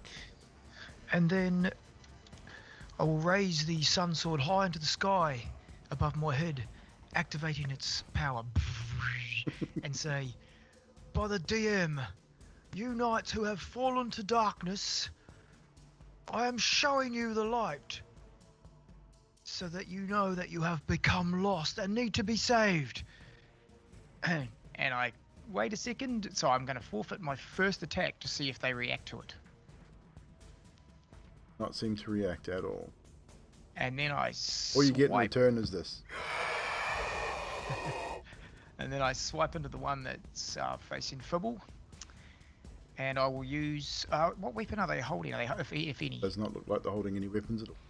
Okay, so I will go in for a trip attack. So I'm fighting normally by adding my maneuver ability. So, Sun Sword. 25 to hit. It hits. And extra, and I add a D8 to that as well, which I'll roll now. They haven't figured that out yet, I guess, but I think it depends. Yeah, but D&D Beyond is a little different. so 19 damage plus another D8 for the Radiant if they are undead. They are undead. 19 so far. So plus another 6, so 25 damage. Massive damage on that first attack, but even with the radiant energy sparking off the sword, it does not seem to phase this creature. And with the trip attack, he must make assuming they can be tripped, this is the thing. If they cannot be tripped, then they don't need to make any sort of save. Strength save of 17. that's fine. Oh, well, I think the DC 17, you just made it. Yes, it is, yep. So he made it, he is not tripped. And that is it for Karnos this round. Zadriel, you're up. Fibble on board. Zadriel is going to yell at them, you are on holy ground, and she is going to cast Crusader's Mantle. Holy power Cool. radiates from you in an aura within a 30-foot radius, awakening boldness in friendly creatures. The aura moves with me, centered on me. Yep. Each of you guys get a D4 radiant damage to add to your weapon attack for a minute. Cool. So that would be everybody. Yeah. And I will wait, because that's an action. I don't know if I can hit. If that was your action, then no, you wouldn't be able to. Yeah, no. So I'll just. Your bonus hold. action movement. Yep. I'm just gonna stay. Okay, that's it. Yep. Fibble, you're up.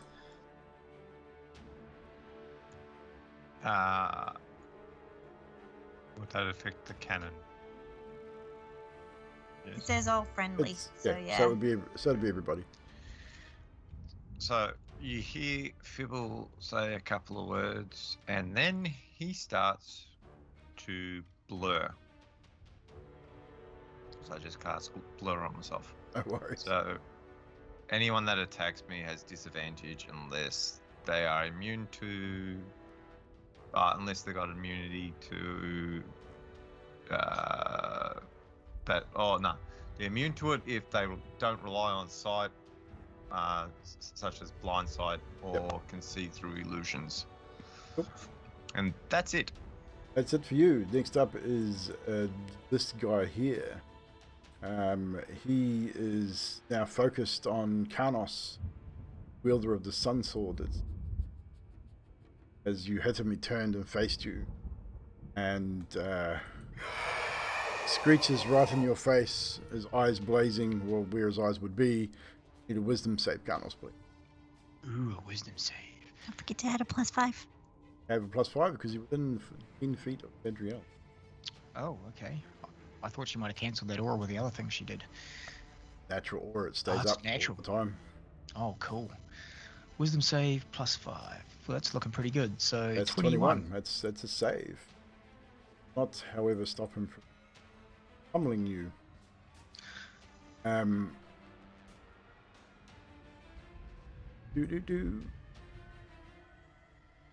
Where is my thing? Lost my thing.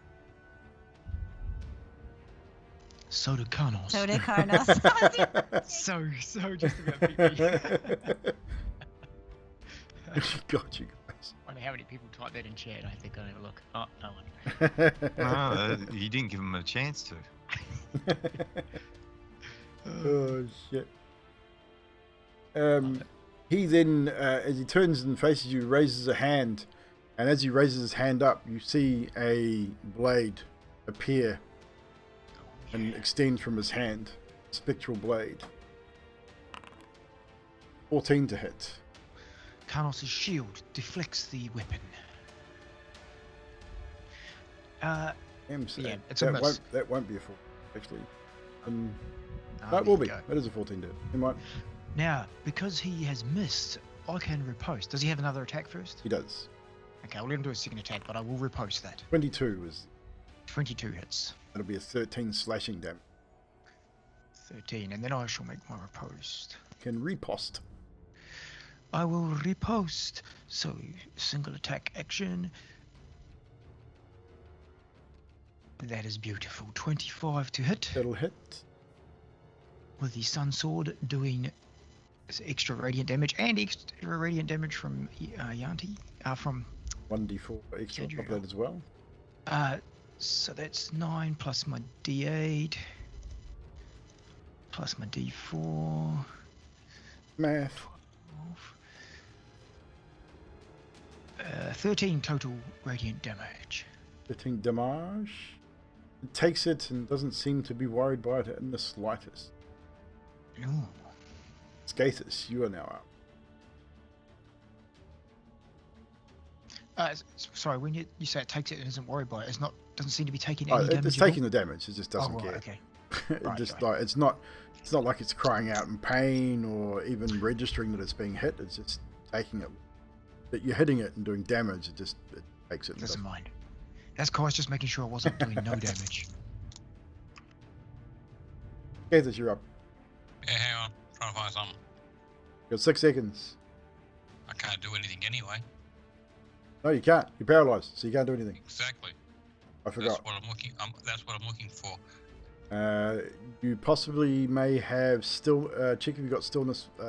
Still mind, I think the monk ability is. Okay, then you're stuffed. Oh, that's good. Karnos with his free action will go, great job.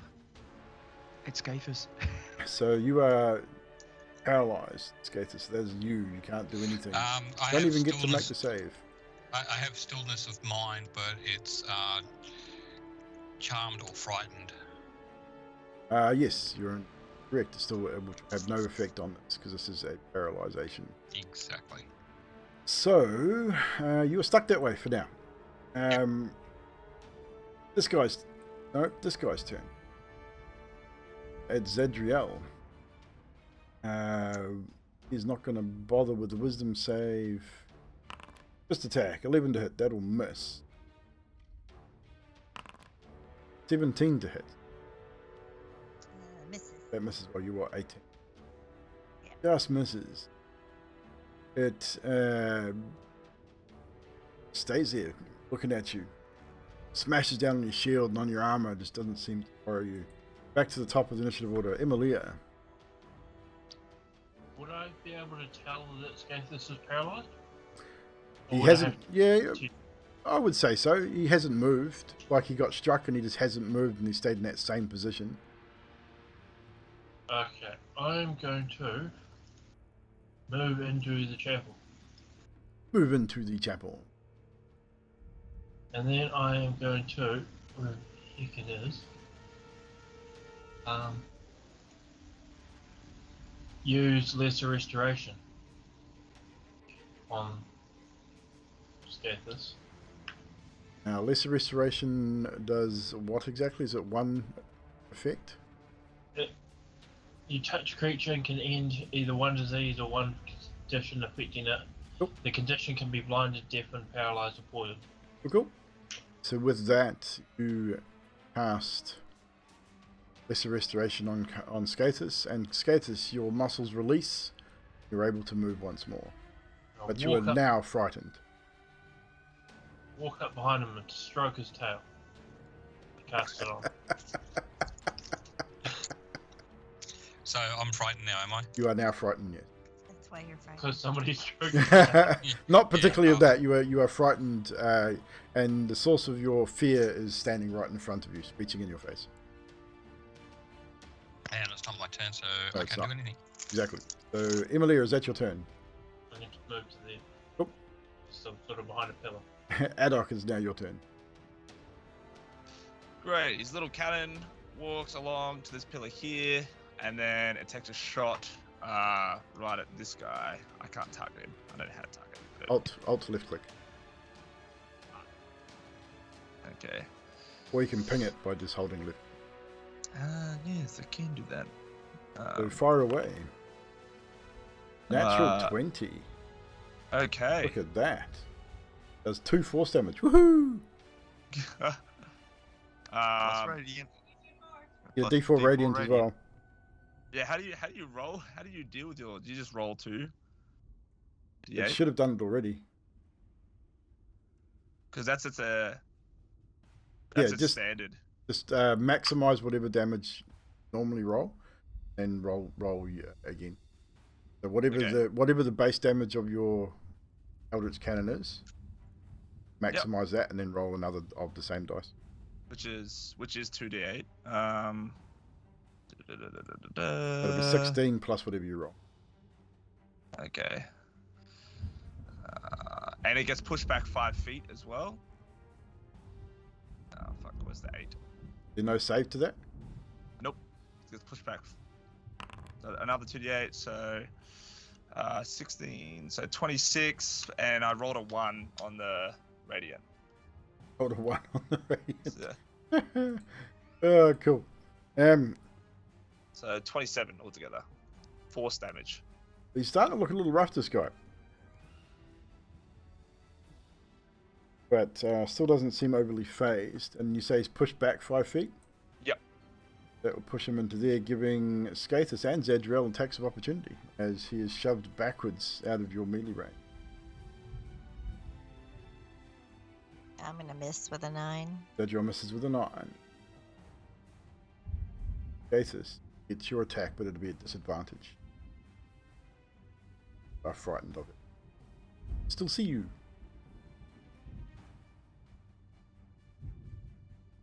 That would The also 9s miss. have it. Nines!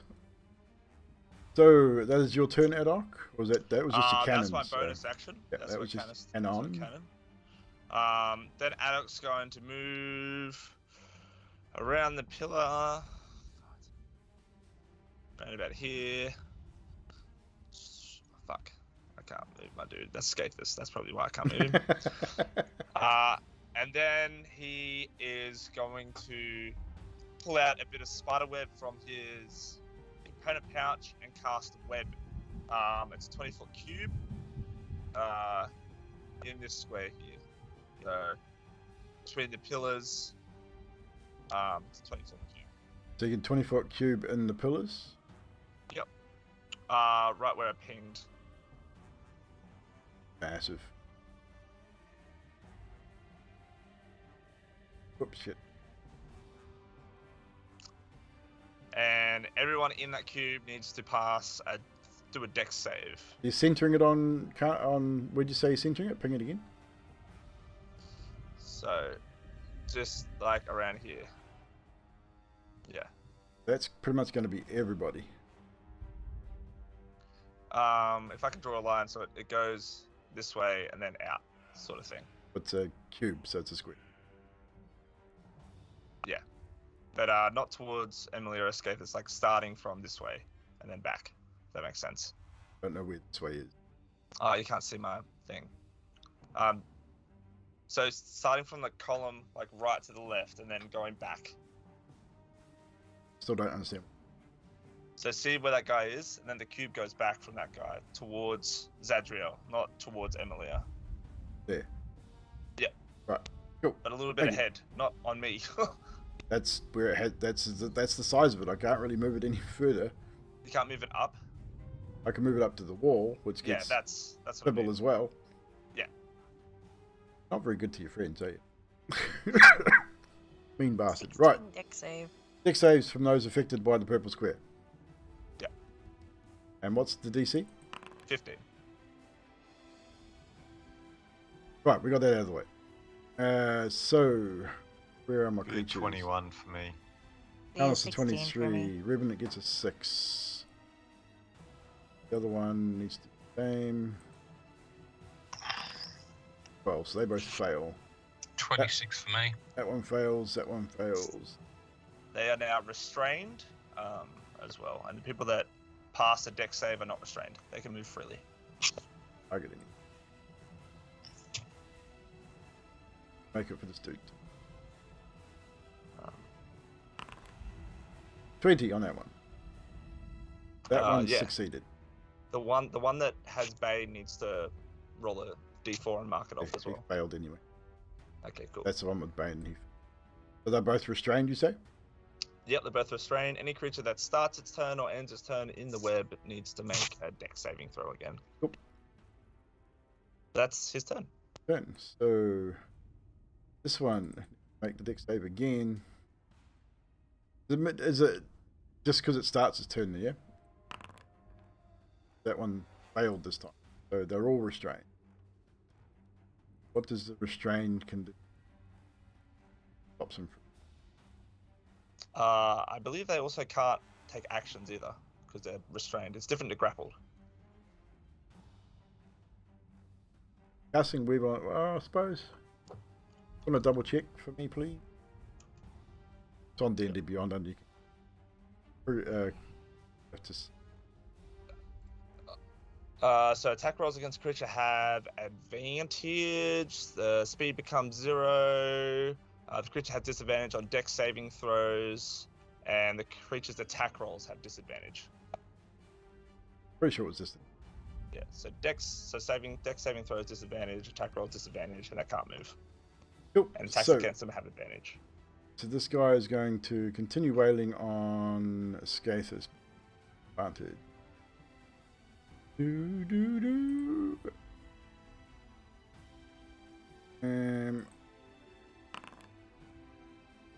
First one was 25. Second one 14. Scathus. That'll miss. Miss. 13. That'll also misses on its attacks. It is its turn. Carlos, you're up. Edgar, you're on board. Right, Good. so now Do attacks against them have advantage, you say? Yep, cool. Your attacks are at advantage. well, they're at disadvantage because I'm in it too. And do I have to make the roll straight away? If you're restrained, yeah. If you start your turn or end it. Okay, so I'm in the web, so if I start my turn, I have to make a save because I didn't get restrained, but I have to make to see. Yeah. Okie dokie. Nat 20. Fine. Now I'm going to make my attacks against the dude in front of me. Attack away, sir.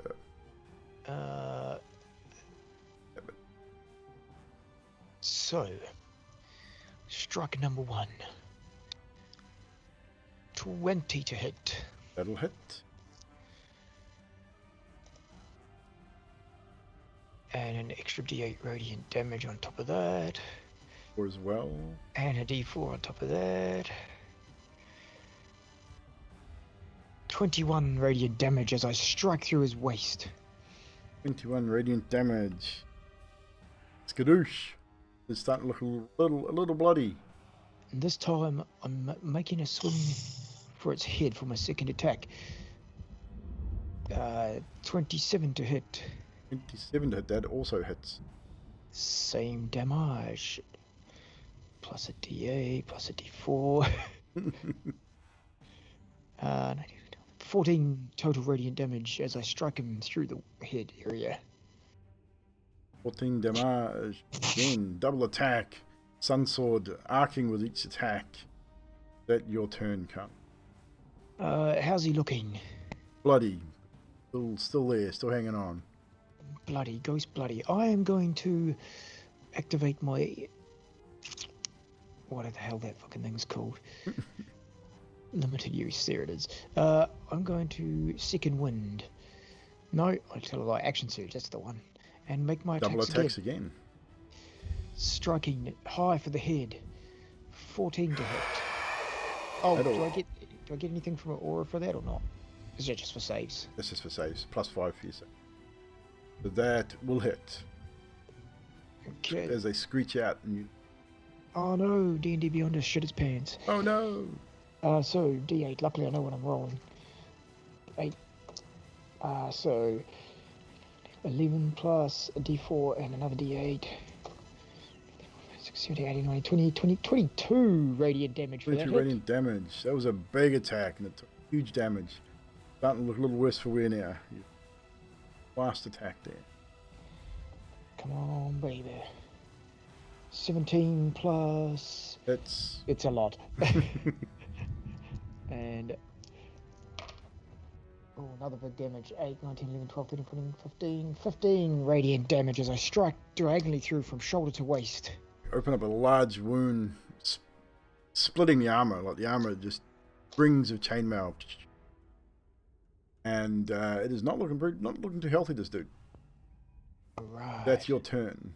That is it for Karnos. He cannot do anything else. Okay, guys, we're going to run to the end of this initiative order, then we're going to take a short break. I need to pee. Got Zadriel, Fibble, Skathis to go, and a couple of the remnants, and then we'll pause for 5 minutes. Zadriel, you're up. Fibble, you're on board. Okay, I'm gonna attack the one next to Carnos of Fibble with some Divine Smite. Oh, I have to make a dex save, don't I? Yes. 20? Don't forget your +5. Yeah, 25. Which one are you attacking? then Mark the one you're attacking? Yeah, I marked it, but it's Just ping it. that one. That one. Cool. Yeah. Okay. And advantage, yeah, on it Yes, because you do of have the advantage because of the webbing. 14. That'll hit. Oh. So it's 6 plus the 3d8s plus the d4 for Divine Smite is 18 radiant. 18 radiant. Takes it. Radiant damage arcs out across the armor. Still standing. I'm gonna swing again and do Divine Smite again. Go. 25 to hit. That hits. 15 pure bludgeoning and And the radiant from Divine 16 Smite. radiant. Still standing. Only just, though. It's looking rough. It looks like it could fall any second. It's not quite there. It's still up. And that's it for me. I'm gonna That's it hold for my you. position. Bibblesib, you're up. That one I just Yep, pinged. saw that. No, not use dagger. Advantage roll. Rolled the same both times, so 17 to hit. It's And 20 points of fire damage. 20 points of fire damage. It's still up. Just. Ooh, It's wait a not minute. looking too good. Would I get the radiant for a spell? I would say so. It was on all attacks, wasn't it? You got to roll at disadvantage, by the way, because you're. Is it advantage? Deck save first, please. Yeah. We're in the And web. also it's fire, so there's a bit of an issue too. 22 points. The web catches on fire. Web catches fire. Yeah. So does that just dissipate it when it catches No, fire, or is so- it just what's the damage? Yeah, there's damage involved into it. So, any 5-foot cube of webs exposed to fire burns away in 1 round, dealing 2d4 fire damage to any creature that starts its turn in the fire. That'd be on the creature itself anyway. So what's the fire damage initially? 2d4. That's at the start of its turn, yeah? Yeah. Okay, cool. Bear that in mind. So webbing here has caught alight and has burnt away beneath the revenant's feet, so that would mean it would no longer be drained, yes? Cool. But that is your turn, Fibble. Correct. Now, this Revenant's turn. Bibble, you and Karnos actually being the closest, you notice as it was looking pretty rough just before, notice that it stands almost to attention, and you watch a couple of the wounds start to close as it seems to bolster itself somewhat. It will then make its attacks at you, Fibbles. Attacks at 11 to hit, which I miss. Yeah, it's a miss. And they're at disadvantage too. He's not. Oh, you got blur on, eh? Yeah. So, how long does that last? Concentration for 1 minute. Not taken any damage yet, so you're good. So the first attack would definitely miss. Second one's a natural 1, so that'll definitely miss. So you're lucky in that respect. Is unable to find purchase on this little shimmering gnome. Not happy, but Skathis, you're up. So I'm still frightened, You yeah? are still frightened, yes. Well, I'll use an action to relieve myself of that frighten. And so you have a bonus action. Bonus action is I'll spend a key point to do Flurry of Blues, or do I need to do You need to have an attack action at first. Okay. You need to actually have attacked to throw your bows. I think you can use Water Whip and things like that without attacking first. But Flurry of Blows specifically. Action. And I need to make a dex save too, don't I? You are outside of the web. So if I move there, that'll be into it, yeah? You would need.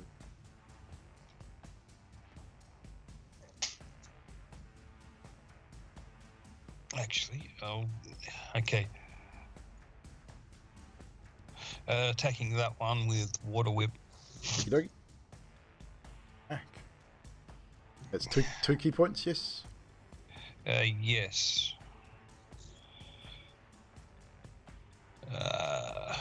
When I work out where the hell I'm going, I'm using the Foundry table at the moment. Characters won't be up to date. Because I can't use my character sheet because D&D Beyond has crashed big time. I can't get to my character sheet. Right, I can't so even Water do Whip. it. Need to spend 2 key points. Create a whip of water that shoves a creature, or Just a shoves sec. or pulls. 3d10 Just- bludgeoning. I need to make a dex save. Is that what you're doing? Yeah. I've got it up here. My tablet just loaded up for me. Okay, so dex save I believe is a fail within a. Yep. So 3d10 bludgeoning. Just a sec. 11 bludgeoning, Bludgeoning damage. and it And has gone. You're going to pull it or push it? Pull. Directly towards you. Yep. With the 11 bludgeoning damage, it is reduced to 0 hit points, and as it yoinked towards you, pretty much landing almost on top of you, I'll need you to make a dexterity saving throw, a strength saving throw to see if you're knocked prone. Hang on. This is hard. Hang on. Bloody hell. Tablets are the worst. You can do it for me. So your strength, 0. 11. So yeah, you would have been knocked prone as you pulled the body towards you, hits you in the chest. You are now prone. Awesome. Next up, in the last initiative order is this one here. That would actually be 16 evil, because Right. he's within 10 feet of Zadriel. And Still, saving it would throw. still knock him on his ass. Alright, fair enough. It's a big lump Sorry, I of dead tried. body. Yes, it would only just fail. But fifth flavor, you knocked on your butt. So Zadriel, this dude is going to. You. Believe he's still at disadvantage. When he's restrained, so that'll be a 20 to hit with disadvantage. That hits. 14 points of bludgeoning damage. Second one will miss. And that is his turn. We're going to pause there, guys, because this has been going on a little bit long. So we're going to take a quick 5-minute break. We'll get back to the combat action when we return and back to the top of the initiative order with Emilia. Just a 5 minutes. question, Yes. DM. Slow 4 wouldn't have been able to help with that, would it? You didn't take any damage, so no, it didn't really matter. Yeah, I'm just reading it. It's only if you take damage. It just stops you from taking damage. Okay, cool. So you'd still end up prone, but you just don't take any damage for X amount of feet, basically. Allows you to fall gracefully, like a butterfly. You made it strength, so that doesn't count either. Evasion. It's only like you took no damage. You just ended up on your backside, so you're fine. I'm just looking at all possibilities, okay? All good. We'll be right back, guys. Era with the raid. Cheers, buddy. We're just going to take a quick 5-minute break. We'll be right back. I need to pee really bad. We'll be right back.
Hi guys, just having a short, quick break. I mean, I'm back, but we're waiting for these others to have their pee break and grab a drink and stuff. Era Code with the raid. What's up, man? Grim, what's up? So we're in a bit of a combat situation here. These guys are near, well, just about there. They're getting there slowly. They've killed one of these 3 creatures. Figure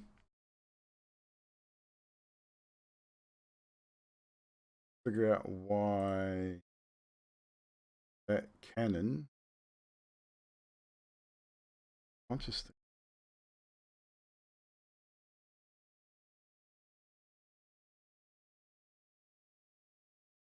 The artwork. Coconut. Fix that up. Why? I think it might glitch.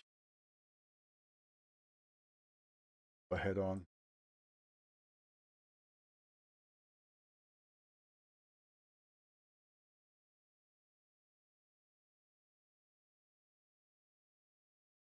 But to fix it at some point. To reload a couple of. No, it's all good, man. It's all good. We just waiting on you guys to come back. We're in a little bit of a break at the moment. We're coming back. We've got a few minor glitches with Foundry again. Nothing major, but should be able to hopefully fix it. Fix all these little bits and pieces as they come up.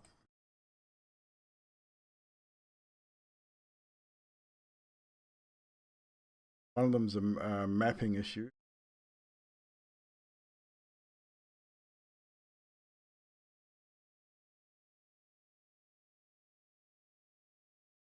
I did remove a couple of modules, which I probably shouldn't have.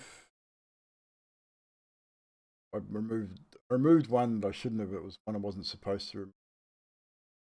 Fixed it.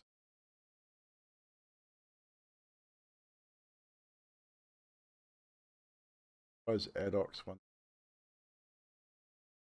Yeah.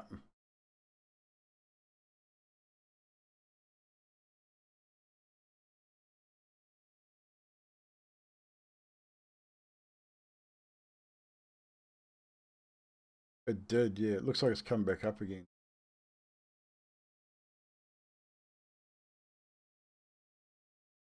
Yeah, I mean, I know, I mean, I have most of your sheets are updated on Android, so I've got most of it.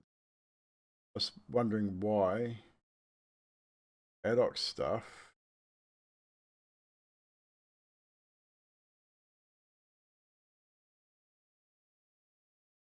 Oh. Yeah, yeah.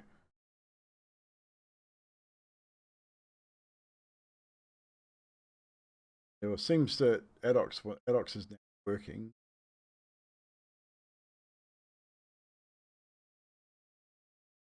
Actually now, yeah, so that's cool.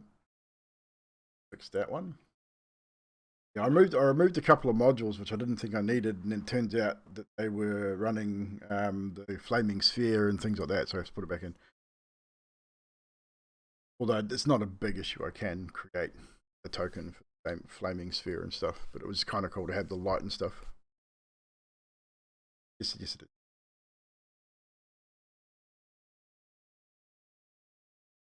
Which pun was that?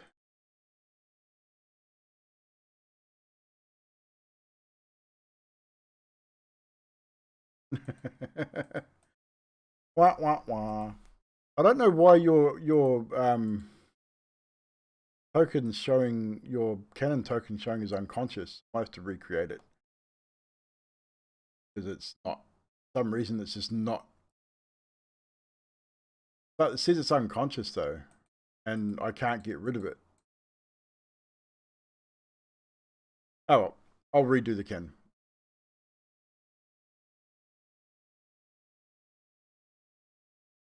Pass. Abe's Odyssey, yeah. It does look a little like Abe.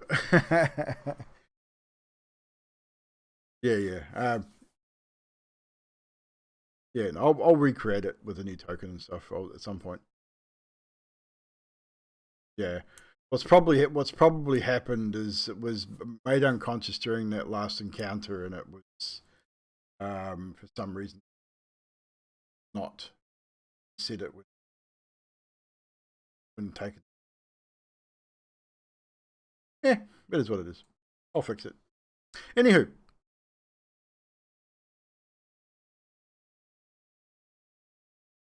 Exactly.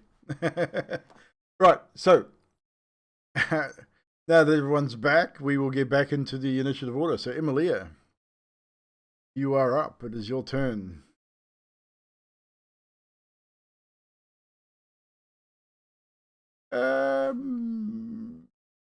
No, as close as where you are, I'd say it would take half your movement to help him to his feet.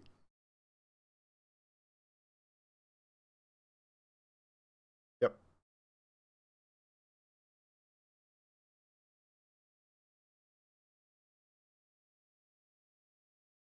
Go for it. Roll it.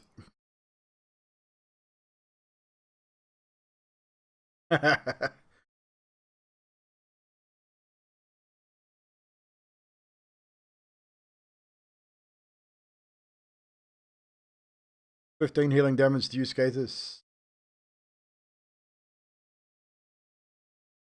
Oh, that They say they can't. hear everybody will be silent. Sorry. No, you're good. 15 points of healing damage for Skathis, and put him up on his feet. Here we go. Everyone heard that. My bad, guys. I forgot to press the button. Anyway, is that your turn, Skathis? Emilia, sorry. Adok, you're up. Okay, little cannon. Spider leg walks out there to this pillar. Takes a little hot shot at this dude. With advantage. Is he This restrained? dude, by any chance? Is he restrained? Yes. Yeah, okay. So first one's a 5. Remember when you say this dude to actually ping it or target it? Because I can't tell who you're talking about otherwise. Oh, I did target it. It must not show up for you for some reason. Did you alt click? Yep. Not targeting. Oh, Target for some. yeah, okay. That's maybe because it's a cannon. It doesn't come up. Possibly. But yeah, both of them were Oh, it will be that, yeah. Probably highlight yourself to target it. Both of them are 11 to hit with advantage. So That'd be both would be a miss. yeah, okay. This cannon just fires, and misses pretty shitly. Yeah.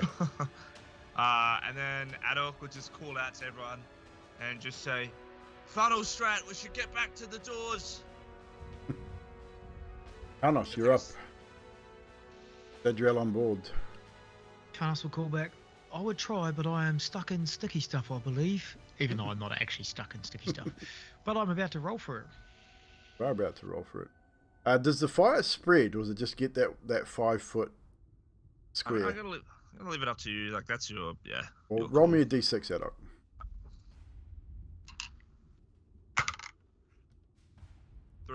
3. It does spread, and it spreads to this square and this square.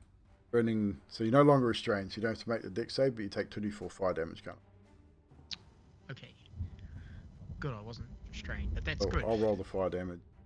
Take 7 points of fire damage, as does the...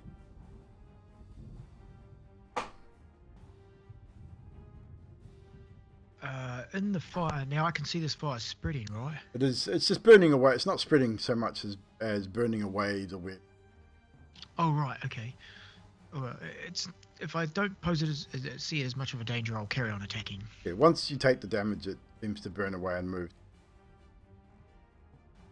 I see this thing in front of me, and I'm like, please, DM, let the light guide these once were men to their rightful place. And I do a reverse swing, going for a head chop. 30 to hit. Holy crap. Yeah, I think that hits, dude. Damn. And that's not even a natural 20. No, that was one away. And so I've just got to roll the extra damage. Boom and a boom and a...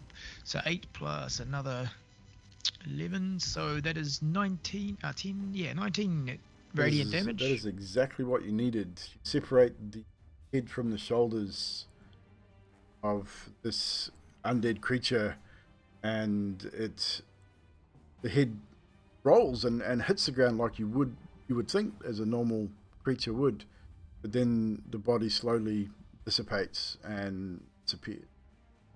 And it leaves the sword, like the sword that it had summoned. The sword clangs to the ground, and the armor you can hear the armor jingle sort of entity with. And I do a little spin around the pillar, if I can get my ass over there. Come on, baby. Make me walk. And I face this one, and I take my second attack. And I'm sweeping for his waistline. 14 to hit. That does hit. This one does not look damaged at all. You do have advantage on that attack too, by the way, just so you know. Okay. You're still restrained. 16 plus 12. That is 28 radiant damage. Oosh. I didn't roll advantage. I'll leave it at that. That's fine. I You hit it anyway.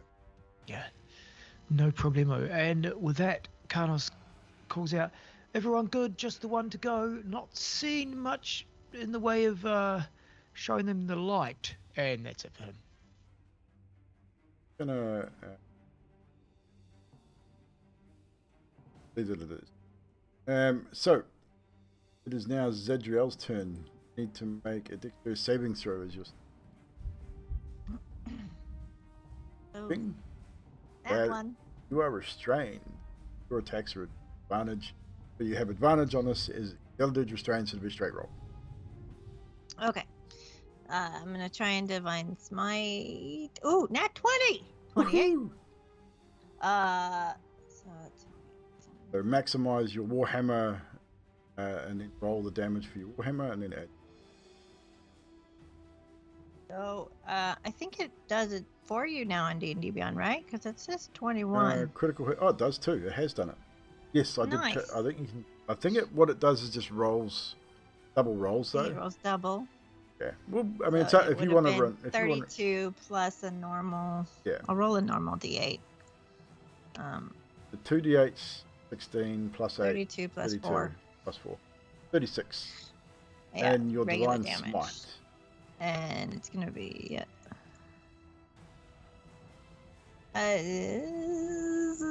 14. So that's 50 points of damage.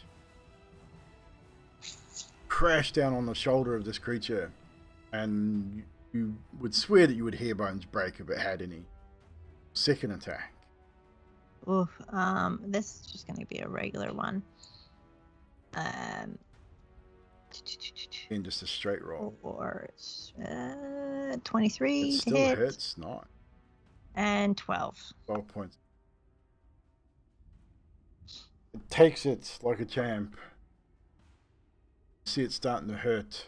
That's your Oh, turn. I didn't have my D4s, so That's a d4. Roll 2d4. that'll be 7 more radiant, and that's it. Yep. Remember your d4s, guys. That Yep. lasts for a minute, so it's still up. Philip, you're up. Gathis, you're on board. Switching it up a little bit. So I'm pulling out the musket. I would say your webbing has dissolved in fire, so you'll take 2d4 fire damage. Start of your turn, but you're not range. So 5 points of fire damage. But the web so I'll has put now that in. dissipated. So guys, just for visual reference, here, this whole top line is no longer there. Here and here, no longer webbed either, and starting to dissipate slowly. Dissipate basically per round. So 21 to hit. What are you doing? Shooting at it? Fireball? Yeah, Musket, shooting at okay, it. 21 to hit, that hits. Musket. So it gets The D4 as well. rolling that now. So 15 points of piercing damage And one radiant. point Woohoo! of radiant. And Still looking pretty hurt though. and that's it. Gathis, you're up. So you still have webbing from all around here so far. But up here, you'll be fine. That's all right. I'm going to use water whip on him. For Zadriel.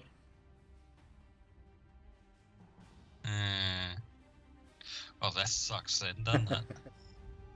And you can attempt it, but there'll be a roll to see who hit, depending on what happens. If you want to try it on him, it'd be disadvantage. You roll natural 1, you'll hit Zadriel.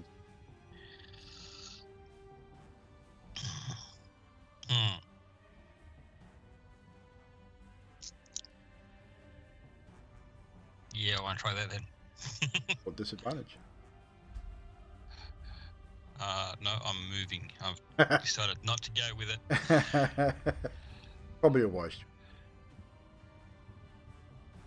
So I'm able to get there, You would have to make a deck save if you moved to move there. Yes, you could get there, but it'd be a deck save once you're stepping in. I was going this way. But you'd still be stepping in. Okay. Alright, I'll go there and... Deck saving throw, please. What's the DC, Adok? 15. That should be good. 20, you're fine. You have an attack at advantage. Strange. That one. That misses. Oh no, first advantage. It hits. Yay! You get. Now, because I'm in 5 foot, I get bonuses, don't I? No. Saving throws, yes. Not attacks, not damage. Okay, cool. Okay, 9 damage.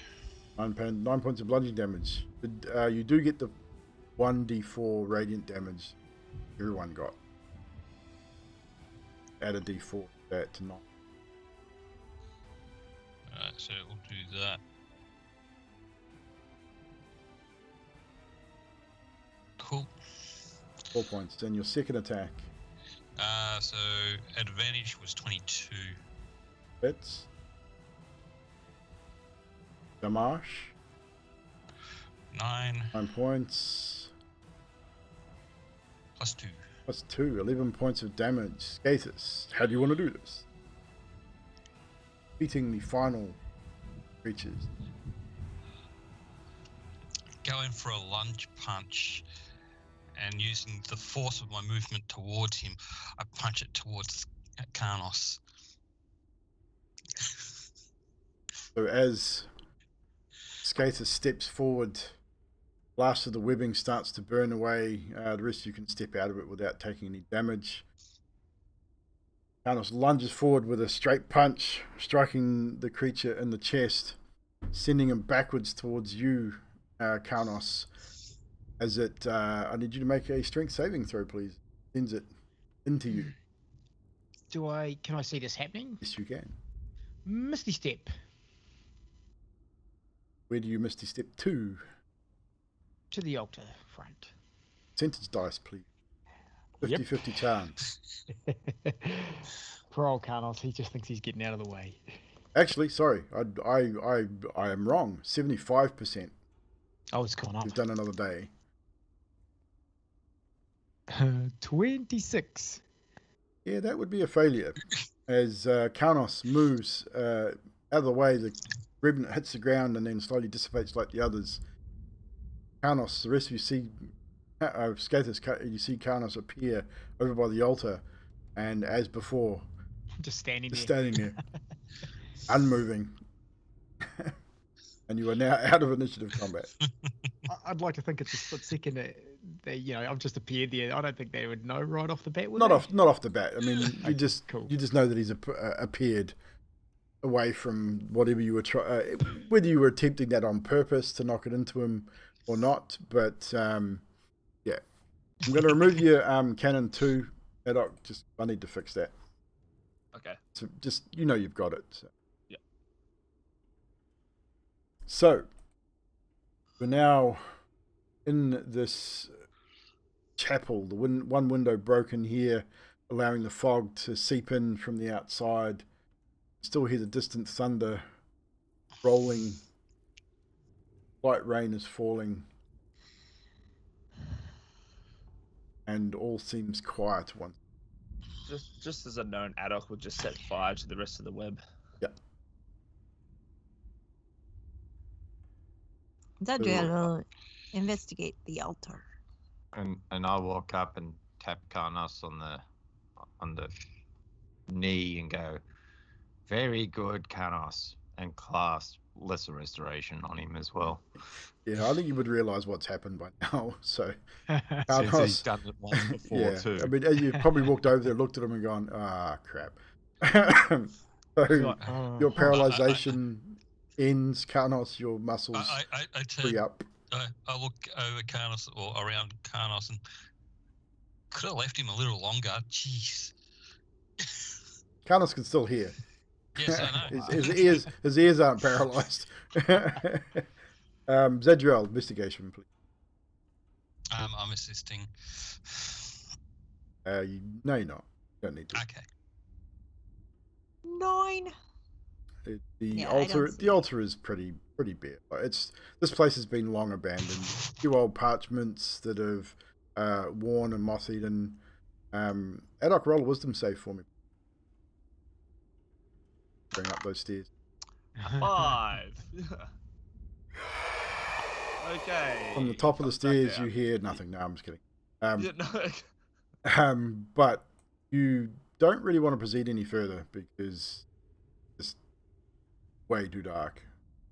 And it looks like the top of it, as you sort of head up, you can see it's blocked about halfway up. Carnos looks at the group beside him that is still there, looks over to Emilia and says, "Thank you for coming in, Emilia. I appreciate you don't like these places. It's good to see that you've taken the step."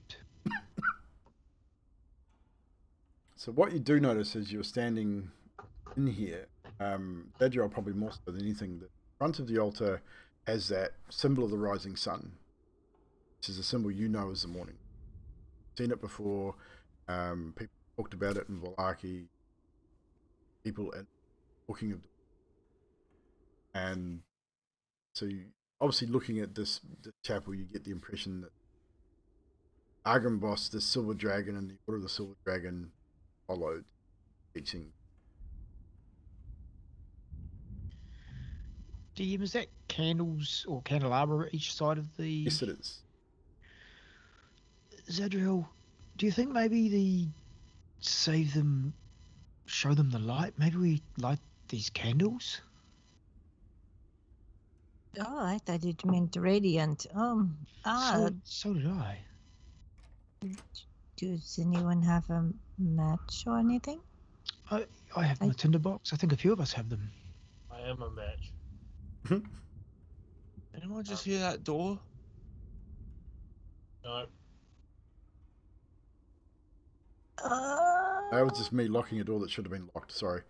I just realised it was unlocked. It's like, crap. Emilia holds her hand straight out and uses produce flame to create a flame in her hand. Nice. Got a stick? So you're wanting to light the candelabras? Oh, As that was the plan? Yeah, I'm holding up a torch for you. Yeah, there's no candles in them. I probably neglected. The empty, the candles have long burned. Oh, okay. That is bare candelabra. Oh, wait a minute. Maybe I have candles. Because I'm still going with his thought. No. Yes. In my alms box. Maybe. My priest pack. I have a couple candles, so I stick a candle in. Yep. And Emilia, see what happens. Emilia walks over and holds her hand up, which is on fire up against the top of the thing. The candle. Light the candle and candle ignites. Expect it would. Are you putting it in the candelabra or on the...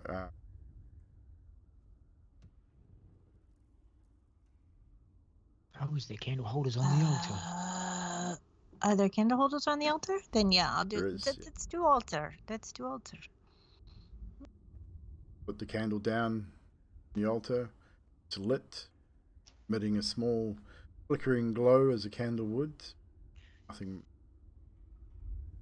Never do anything solo. Do it in twos. Have you got another candle? Yes. And You light a second candle? Emilia, if Emilia doesn't, stick it on the altar. You light the second candle, and it produces a little bit more wispy light and a little wisp of smoke from the candle, and candle flame flickering, and nothing happens. Maybe it takes a while. We'll come back, maybe. No? So what you see here, obviously you've got a pair of stairwells. You've got one here and one here. Adok has explored this lower one and realised that it's blocked about halfway up. Like it may have collapsed. some day long ago. You also have a door here. It has a heavy wooden bar across it. That one heads out towards the graveyard, so let's leave it alone. How high is the that above thing above us? This here balcony, it's 20 feet. It looks like we're looking up. It looks like it leads this. It's up above, like second above you. You guys know that there were stairs leading up and stairs leading up a level. Is anyone like hurt? Like obviously hurt? Well, those that took damage would probably be obviously hurt. Skathis took a little bit. Arnos took a bit of damage. Anyone bleeding? Karnos looks all right. Actually, yes. Is Karnos? Would you say Karnos was? He took slashing damage, didn't he? Correct. So Karnos would be bleeding. Karnos has a little bit of blood.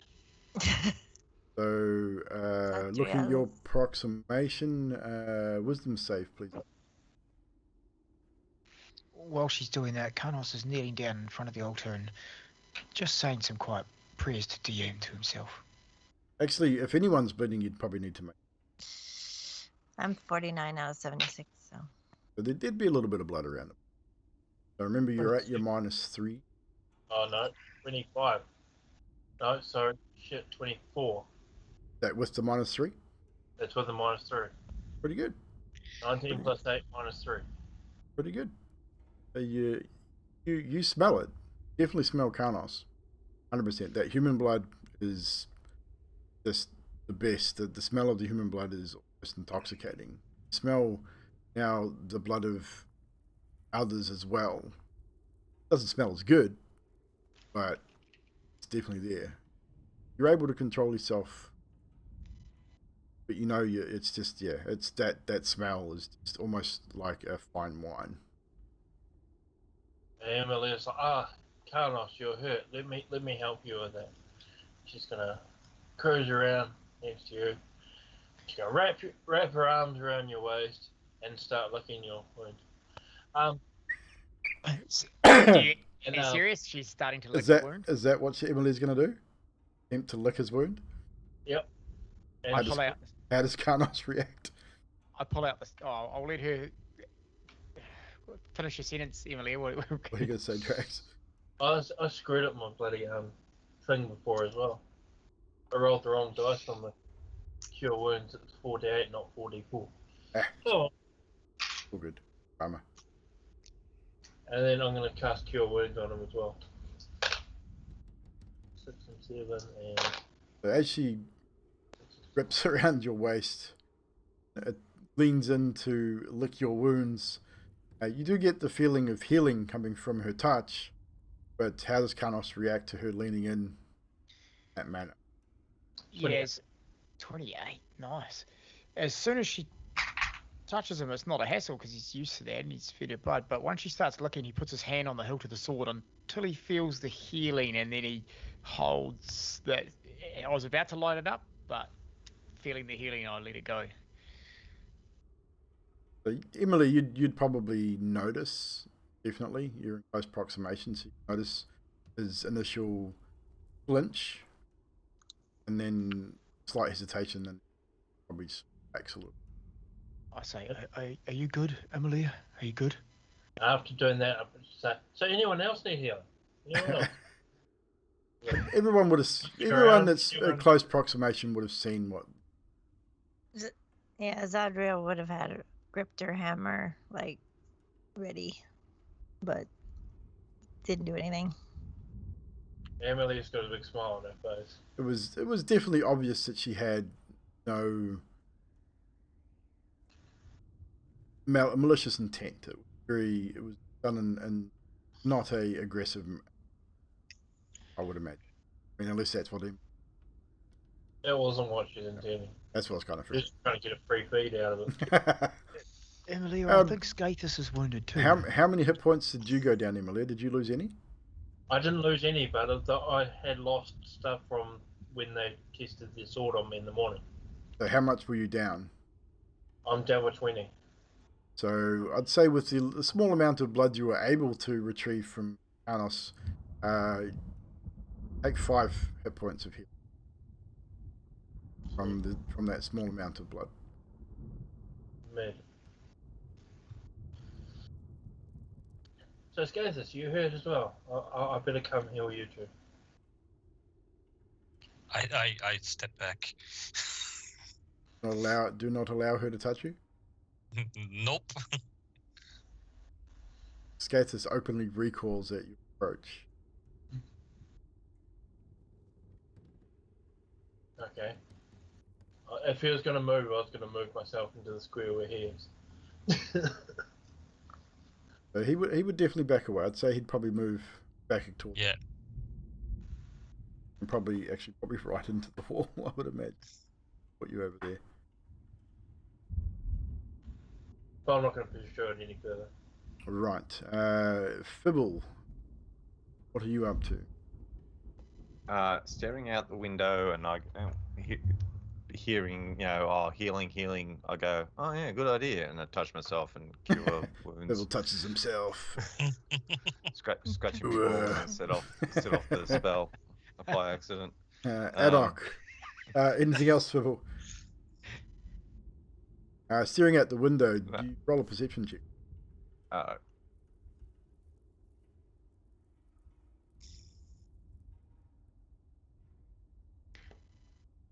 16.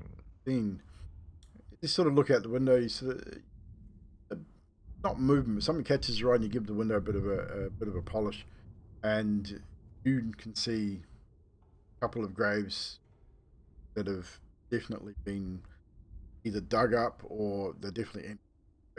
Got headstones, so there was definitely something there at some point, but they've definitely been disturbed in some manner. And you can't tell how long ago from this where you are, but there's definitely something's gone on at some point. Adok, what are you doing? Adok's going to be looking at the bar that's holding the door to the graveyard. It's and pretty then solid. It's going to reach in to try and lift it off. Roll strength check. At disadvantage. Just a straight strength. Yep. Your modifier of a 0. -1. Yeah. Oh, -1, sorry. 2. 2. Here you go. Yeah, no, it's not bad. No, there's no way you're lifting that up. And it's solid. Look, it looks like it's not like it's new. It's dusty. It's been here for a while, but it's a very solid piece of. Zadriel. Zadriel says perhaps we should go to the main entrance since we were supposed to cover down and then up for this light. So maybe we should go back to the main hall, the stairs there. What do you think? And she waits. Sounds like a good plan. No, just. Sorry, what were you going to say? It's just. Isn't there more area to cover downstairs? We have more areas to check, do we not? I'm Zadriel. Zadriel, you lead the way. And you did notice more doors off the door. All right, we can look in the other doors, you think? Maybe we find more elves or something. I don't really know what we were dealing with just then. They looked undead. Zadriel, your knowledge is a paladin roll. Add your proficiency. Scathus, roll a history. Well. So nat 20 plus 4. 20 plus 4. Scathus is a 9. You're not sure, Scathus, but Zadriel, when Adok asks that question, you look at the remains, walk past. It's just the armor and the cloak. The one sword that it summoned now just looks like a rusty old. Sure, you've heard of this type of creature before. Ferocity in which they fought, very direct nature in which they attacked. You're certain that they're a creature called a revenant, which are bound to, generally bound to revenge or avenge something or someone. The only thing you can put it down to is, actually make an intelligence check as well, please. Just a straight intelligence check.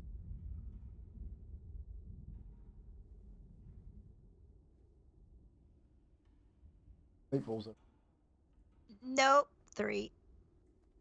Yeah, so you're not quite sure That's what the 11. correlation is here, but they were definitely revenants, and revenants are being avenged.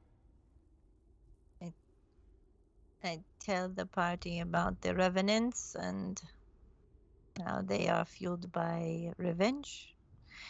And then I say, how many graves are open out there?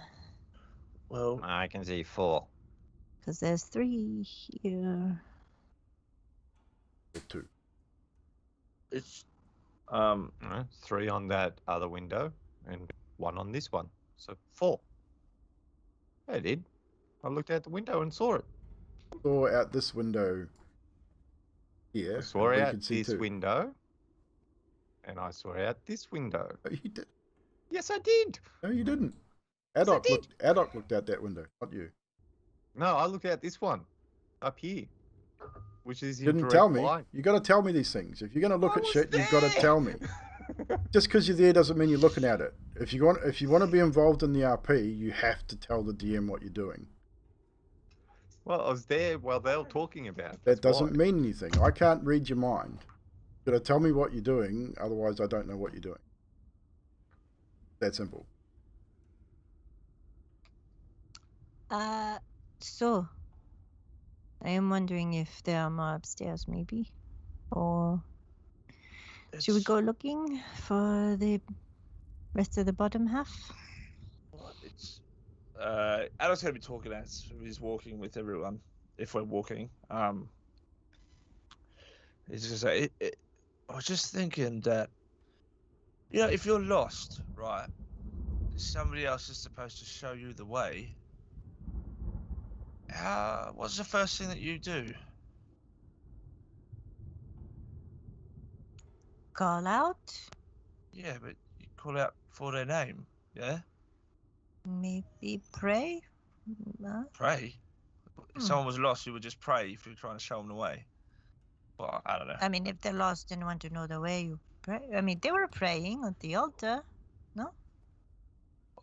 I don't know. It's just, I mean, I know the graveyard probably is a bad idea, but I was thinking maybe if we learnt their names, it might be easier to, I don't know, guess guide them or something.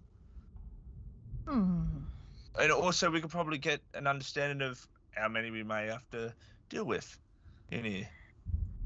Zadriel goes over and tries to lift the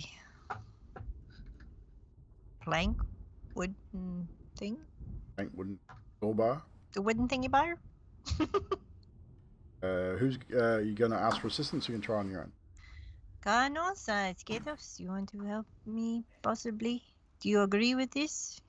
I can give you a hand. I think Adolf might be onto something there.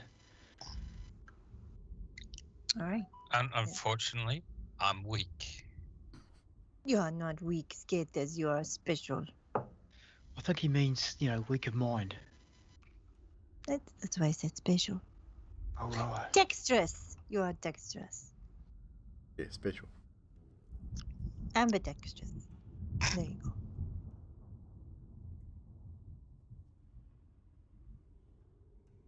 So, Right. who's helping? I shall give a hand. So Okay. I'll get you both. I'll get you both to roll. You got an Oh, 18. sorry, that was a save. I'll do a check. Good check. That's much worse. Oh, do I Much get the worse. +5? That's only for saves, I believe, not for ability checks. Oh, there we go. I got an 18. So, I mean, an 18 and a 7. Oh, man. It's Karnos, you're struggling. but you manage to Yeah. just get it above the bar. Like, it'll be sitting in a hook, like a couple of big. Sergio, you managed to lift it without too many hassles. And you need to slide yourself along a little bit. You see Karnos struggling a little with his. So you just move over half a step just to take that balance away. And you manage to lift it, you step back, and you drop it, and it hits the ground with that sort of sound of a hard, heavy wood stone. And door unbarred. Unlocked. Carlos, holding the axe in one hand, lifting the bar with the other, goes, Maybe I should have put this down. not the axe, sorry, the sun sword. Skaters, come here. You are part of the team. You can open that door. We're all in this together.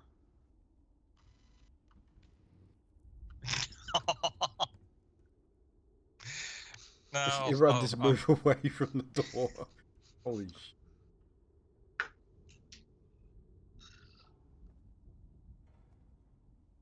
opening the door.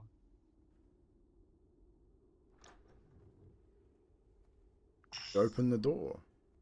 What you see, it's a stairs down around to the right, out into graveyard, old graveyard.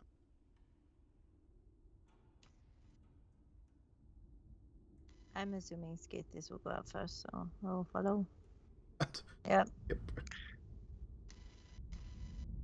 So from where you are, it is now probably a lot easier to. Not dark outside. It's sort of mid-afternoon now. It is starting to head that way into late afternoon. But from the top of the stairs where you are, Skathis, Sadriel, you look out and you see maybe 20 graves old, but 5 are empty. Kind of hard to tell again how long since they were disturbed, whether they've been dug up or from the. Definitely 5 empty. So I assume we killed 3 of them. Maybe there's 2 left, but we don't know whose name goes with who.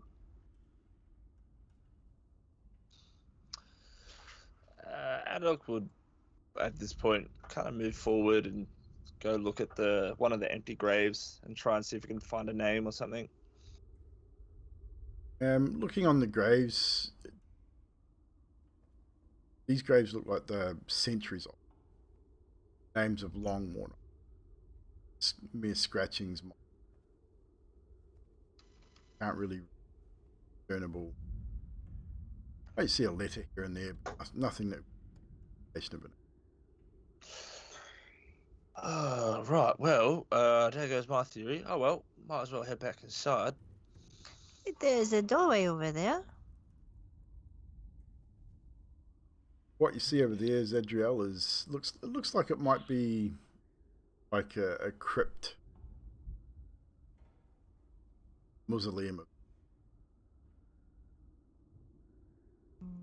Perhaps we could find something in there to talk to them. Maybe the leader? Lagenvost? Moving up to the door. Not into the door, up to the door. Does everyone follow?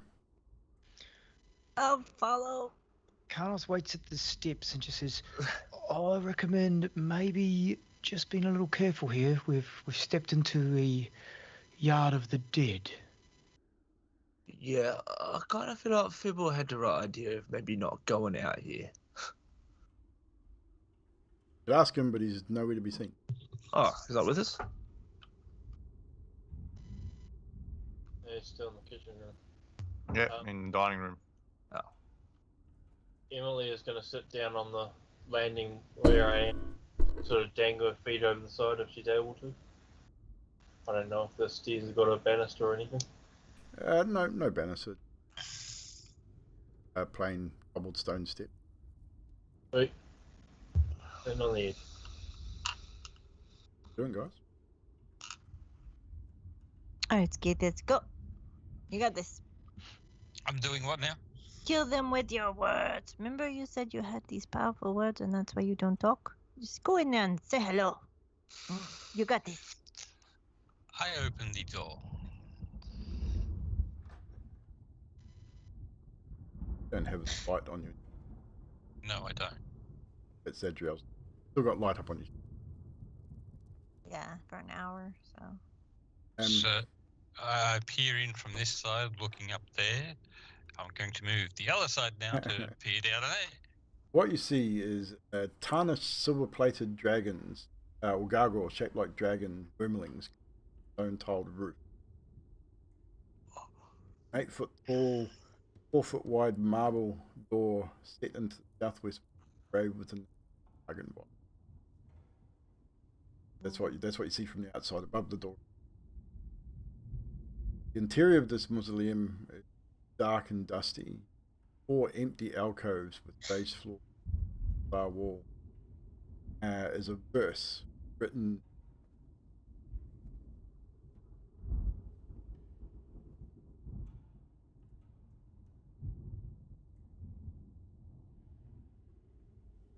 do I want to go in? Skatus, you want to go in?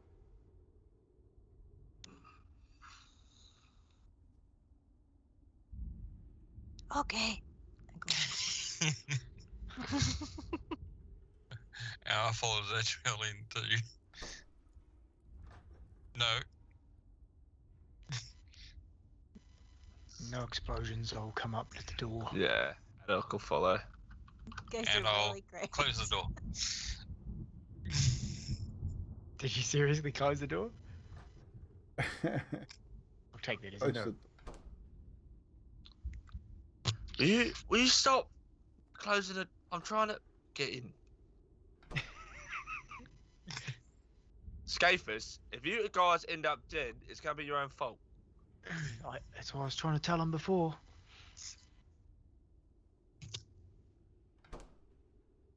I What do you didn't do guys? that one. What do you guys do? Peeing, apparently. The verse is it in a language I speak. Abyssal, celestial, common, or infernal?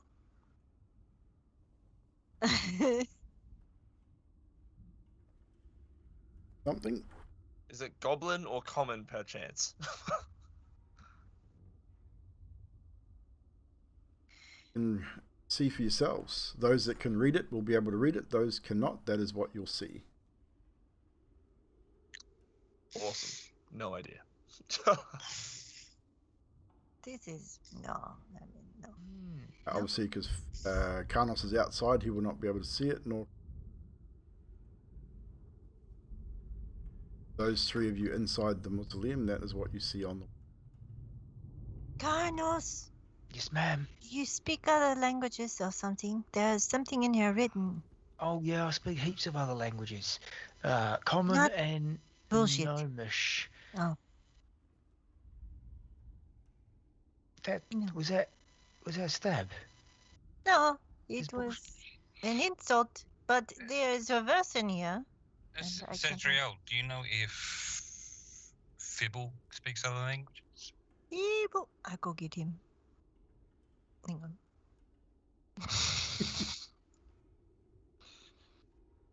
Fibble, Why are you whispering? what do you speak? We're in the place of the dead. I thought she'd be respectful. Okay, that's what you think. That's cool. I just wondered why you were whispering. I thought we were trying to keep a secret or something. What do you speak? Besides Gnomish. Dwarven. Go in there and check that out. Okay. Um, Nah, can't read it. Nah. He was a silver dragon. Maybe it's in dragon or something. It's in Dragonese. That's what I think. you, Scafus or Carnos, you ever heard about Emilia talking some other language before or something? Emilia. I can't think that I have. Emilia. Oh, Do maybe you- it's demonic. You could be right. No, because wait, I'm not with you guys. So, do you speak dragon or something? Do you speak anything? I speak heaps of languages. Do you really? Go in there and see what that says for me, please. Alright. I feel like you're lying. I really feel like she's lying to me. Yeah, maybe she speaks bullshit too. You're not there. So, Emilia, can you read? Emilia's gonna say, so, Scathers, we're alone in here. Shut the door. Oops. Skathis runs screaming. So, I'm from the alone room. in here. There's some squiggles written on the wall. Skathis runs screaming like a little girl from the room. So, can Emilia read it? No, can't. No one can read it. Okay. Maybe, either Carnos or Zadriel, you could do like one of those prayers to the Almighty, and he might tell you what it is. Maybe. I already asked him something today. I think you can only do What? it once. Gods can be a once per translation session. service? I can give it a go. Oh, I got no idea. I think with your dark gift. I mean, if we spent the night, we could do it. Yeah. Yeah, that's not happening. I could. Oh, well. That's a great idea. Let's sleep in the graveyard. Carlos goes in and kneels down somewhere in front of the text and starts praying to DM. He says, DM, I'm a little confused here. I don't know what the scratching on the wall is. If you would see it within your righteous goodness to help me out, that would be lovely. and he pulls out which he's already got his hand on the hilt, the sun sword, holds it above his head and goes, DM, I ask thee for the aid, and lights it up. Carlos, you kneel there for 5 minutes. Distance. I say out loud, Thank you, oh great DM. Thank you for your wisdom. and I delight the sun sword and put it back in my pocket and its hilt. The second he starts speaking to DM, Emilia starts to leave the room. The second he lights the sun sword, she also runs from the room. Yes, she would, yes. PTSD kicks in. So, fortunately, no one is able to read script scrawled on the wall of the. So On the wall, is it? I'm judging just by you thanking the DM, Carlos. You had like a vision or something? Spoke to you, maybe? No, I was just thanking him in case, because sometimes God's work in mysterious ways. I thought maybe I'll get an answer later on, or maybe I was just being polite. I did not glean anything from that. But maybe, do you have any paper or some chalk? Maybe we take a rub-in of it and get someone to translate it later in case we have to come back. Let me have a look. Nope, got nothing. Yeah, I'm all out of paper. Anyone else? Any of you guys got paper or writing utensils? Something? Take a rub-in of this, or write it down, or copy it, or whatever. I can't feel like maybe they're done with this whole graveyard bit. You're right, we should probably just go. I would have thought Fibble or someone might carry paper. He draws like mechanical drawings, right? I'm not wasting my paper on script that I can't read. Yeah, but if it might be important for later, like a later date. Then chip the wall off and take it with you. Oh, that's a great idea. I've got some mason's tools actually. I'll just go back. I got a vision. I got a vision from the DM. If we stay out here any longer, he says we will die. We better go and look around some Carlos is more. already gone. Shit. Carlos opens his pack and realizes wrong character. He doesn't have mason's tools. That's Head.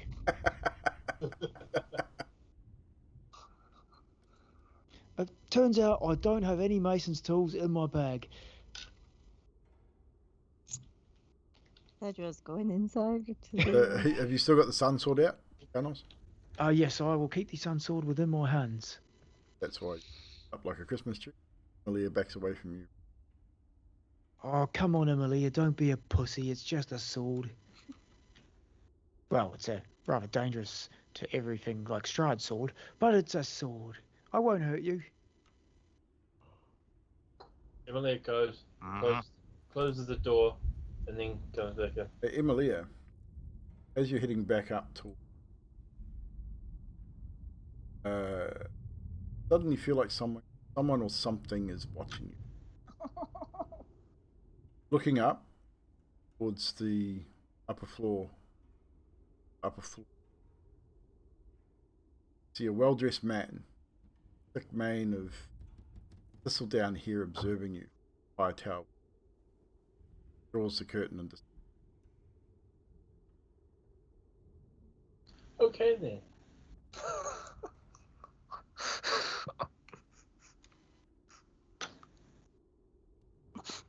And after a moment's hesitation, she'll then rejoin her friend.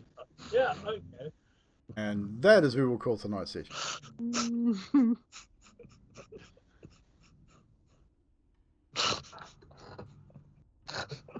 Why is that so funny, Adok? It's got the giggle. Just Cam's lost it or imagining just something. someone just shutting the curtains and just. Yep. Okay. Well, you imagine there's someone's looking out going, oh shit, someone saw me. just Emily just going. Okay then. Okay then. All right. Good for you, buddy. He wanted some privacy while he was getting dressed. Yeah. I mean, you guys are traipsing around his house. He's just looking out to see who's there. He's trying to see who the intruders are. Anywho, that is it for tonight. Traipse around Argynvost is continuing and will continue next week, of course. We got real far. You got heaps far. Like you did pretty well. That battle went a lot longer than I expected, though. Will admit. But that was good. I mean, they did have a lot more hit points than most of the things. Yeah, they were a little tougher than you. So I guess usual story. Whip around and not whip, but whip around and get some moments from everybody. Carlos first. Start with you. You're on the. Excellent. I don't know why. Champagne. What the hell was it called? Champagne Doula Stomp. Yeah, I don't know. It sounded like Dooley Stomp, and I just laughed because of that. For me, it's Champagne Dooley Stomp. I was like, geez, evildoers come up with a name for champagne. It's not even yours. That's in the module, I tell you. It's the name of the top tier Wizards of Wine winery wine is Champagne Doula Stomp. And then all Fibble's jokes about just the tip rubbing the end, freaking just so good. All the innuendo from Fibble the whole way. I think the more Sadiq innuendo just rubbing off Fibble said. Maybe a bit of both. Rubbing off was exactly what he was talking about just about the whole time. That's it for me. Skaters. I can't remember what it was, but it's something that Zadriel said to either, I think it was Fibble earlier on. Can't remember what it was though. You can't remember, then neither can we. If you lose your manhood, do you get PMS? That was it. Okay. Is that it? That's it for you? Yep. Adok.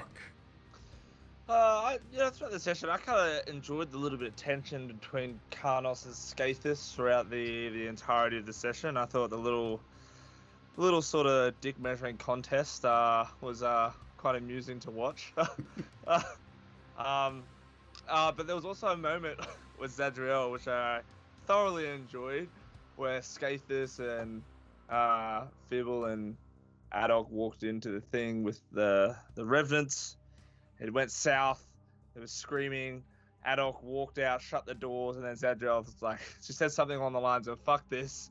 We've been asked to show you the light. I'm here to kick some ass. or something similar, and just like burst Yeah. through the doors. That was a cool moment in my head. Yeah. Not a problem. Philsip, next in line.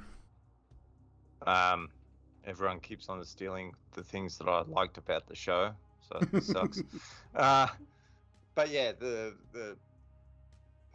when Sadriel went flying in and said, "Yeah, screw this," and started wailing on the revenant that was there, that was a good moment. The whole the back and forth in between Skathis and Karnos was really good too. But yeah, so just good RP moments. Enjoyed them all. Cool. Adriel. When Edda goes, "Hey guys, are you all right in there?" and he hears the screams, he's like, "Oh, okay then," and he backs away. That was good. And Feeble Feeble accidentally scratching his balls and curing himself in the corner. I was like, what? I mean, that's Fibble, that was realistically. funny. Oh. Do we expect anything else from Fibble these days? It's classic Fibble, right? Emilia. Yeah, I had that one on my list as well. I missed the scratching the balls part, to be honest. I fear from Adok at the beginning, like Cam laughing and someone said, "Adok, what's wrong?" and he's like, "Oh, there's dust in here. I'm just joking on it." Adok trying to give Karnos 1 gold. Oh yeah. Trying to. Adok's RP of signaling to Zadriel, just going. What are you doing? Trying to throw up? I mean, what's going on? And I had a lot of other stuff. Had Zadriel saying, "You're not weak. You are not weak. You're special." To Skathis. Skathis, yeah.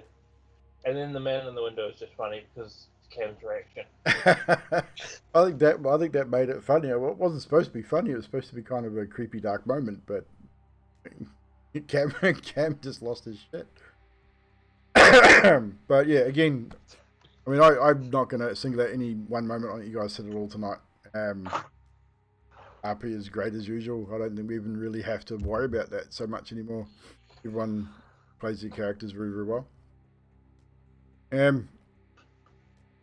Even Karnos, I think probably one moment is Karnos's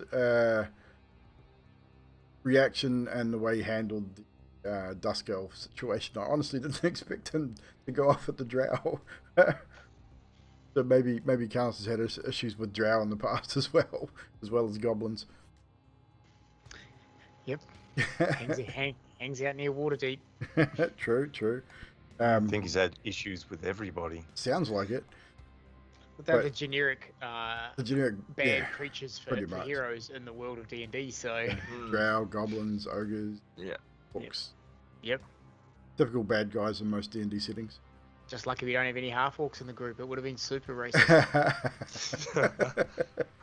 Guess what my new character is. So, yeah, that's it, guys. That's our night tonight. Chat. I don't think we had any moments in the chat this evening.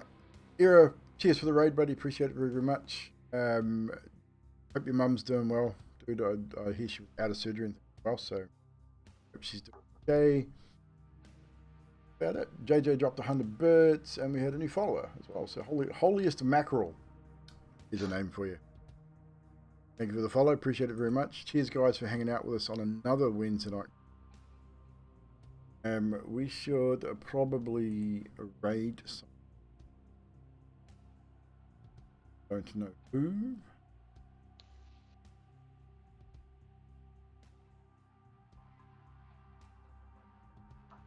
Or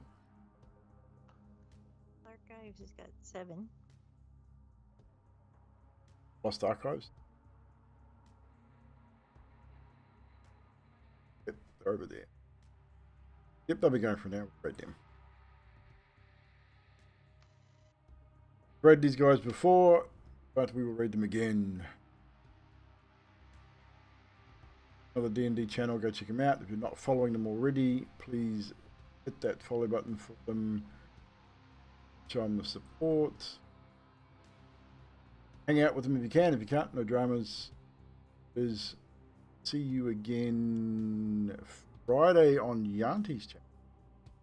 Onwards Wrath. Continuation there. I forget that. You're at the lizard camp and you're that's spending the night. Mm. So, come back and see us Friday, Yanti's channel. More Draft, more D&D. Back here on Sunday for Vampire the Masquerade. Bye now.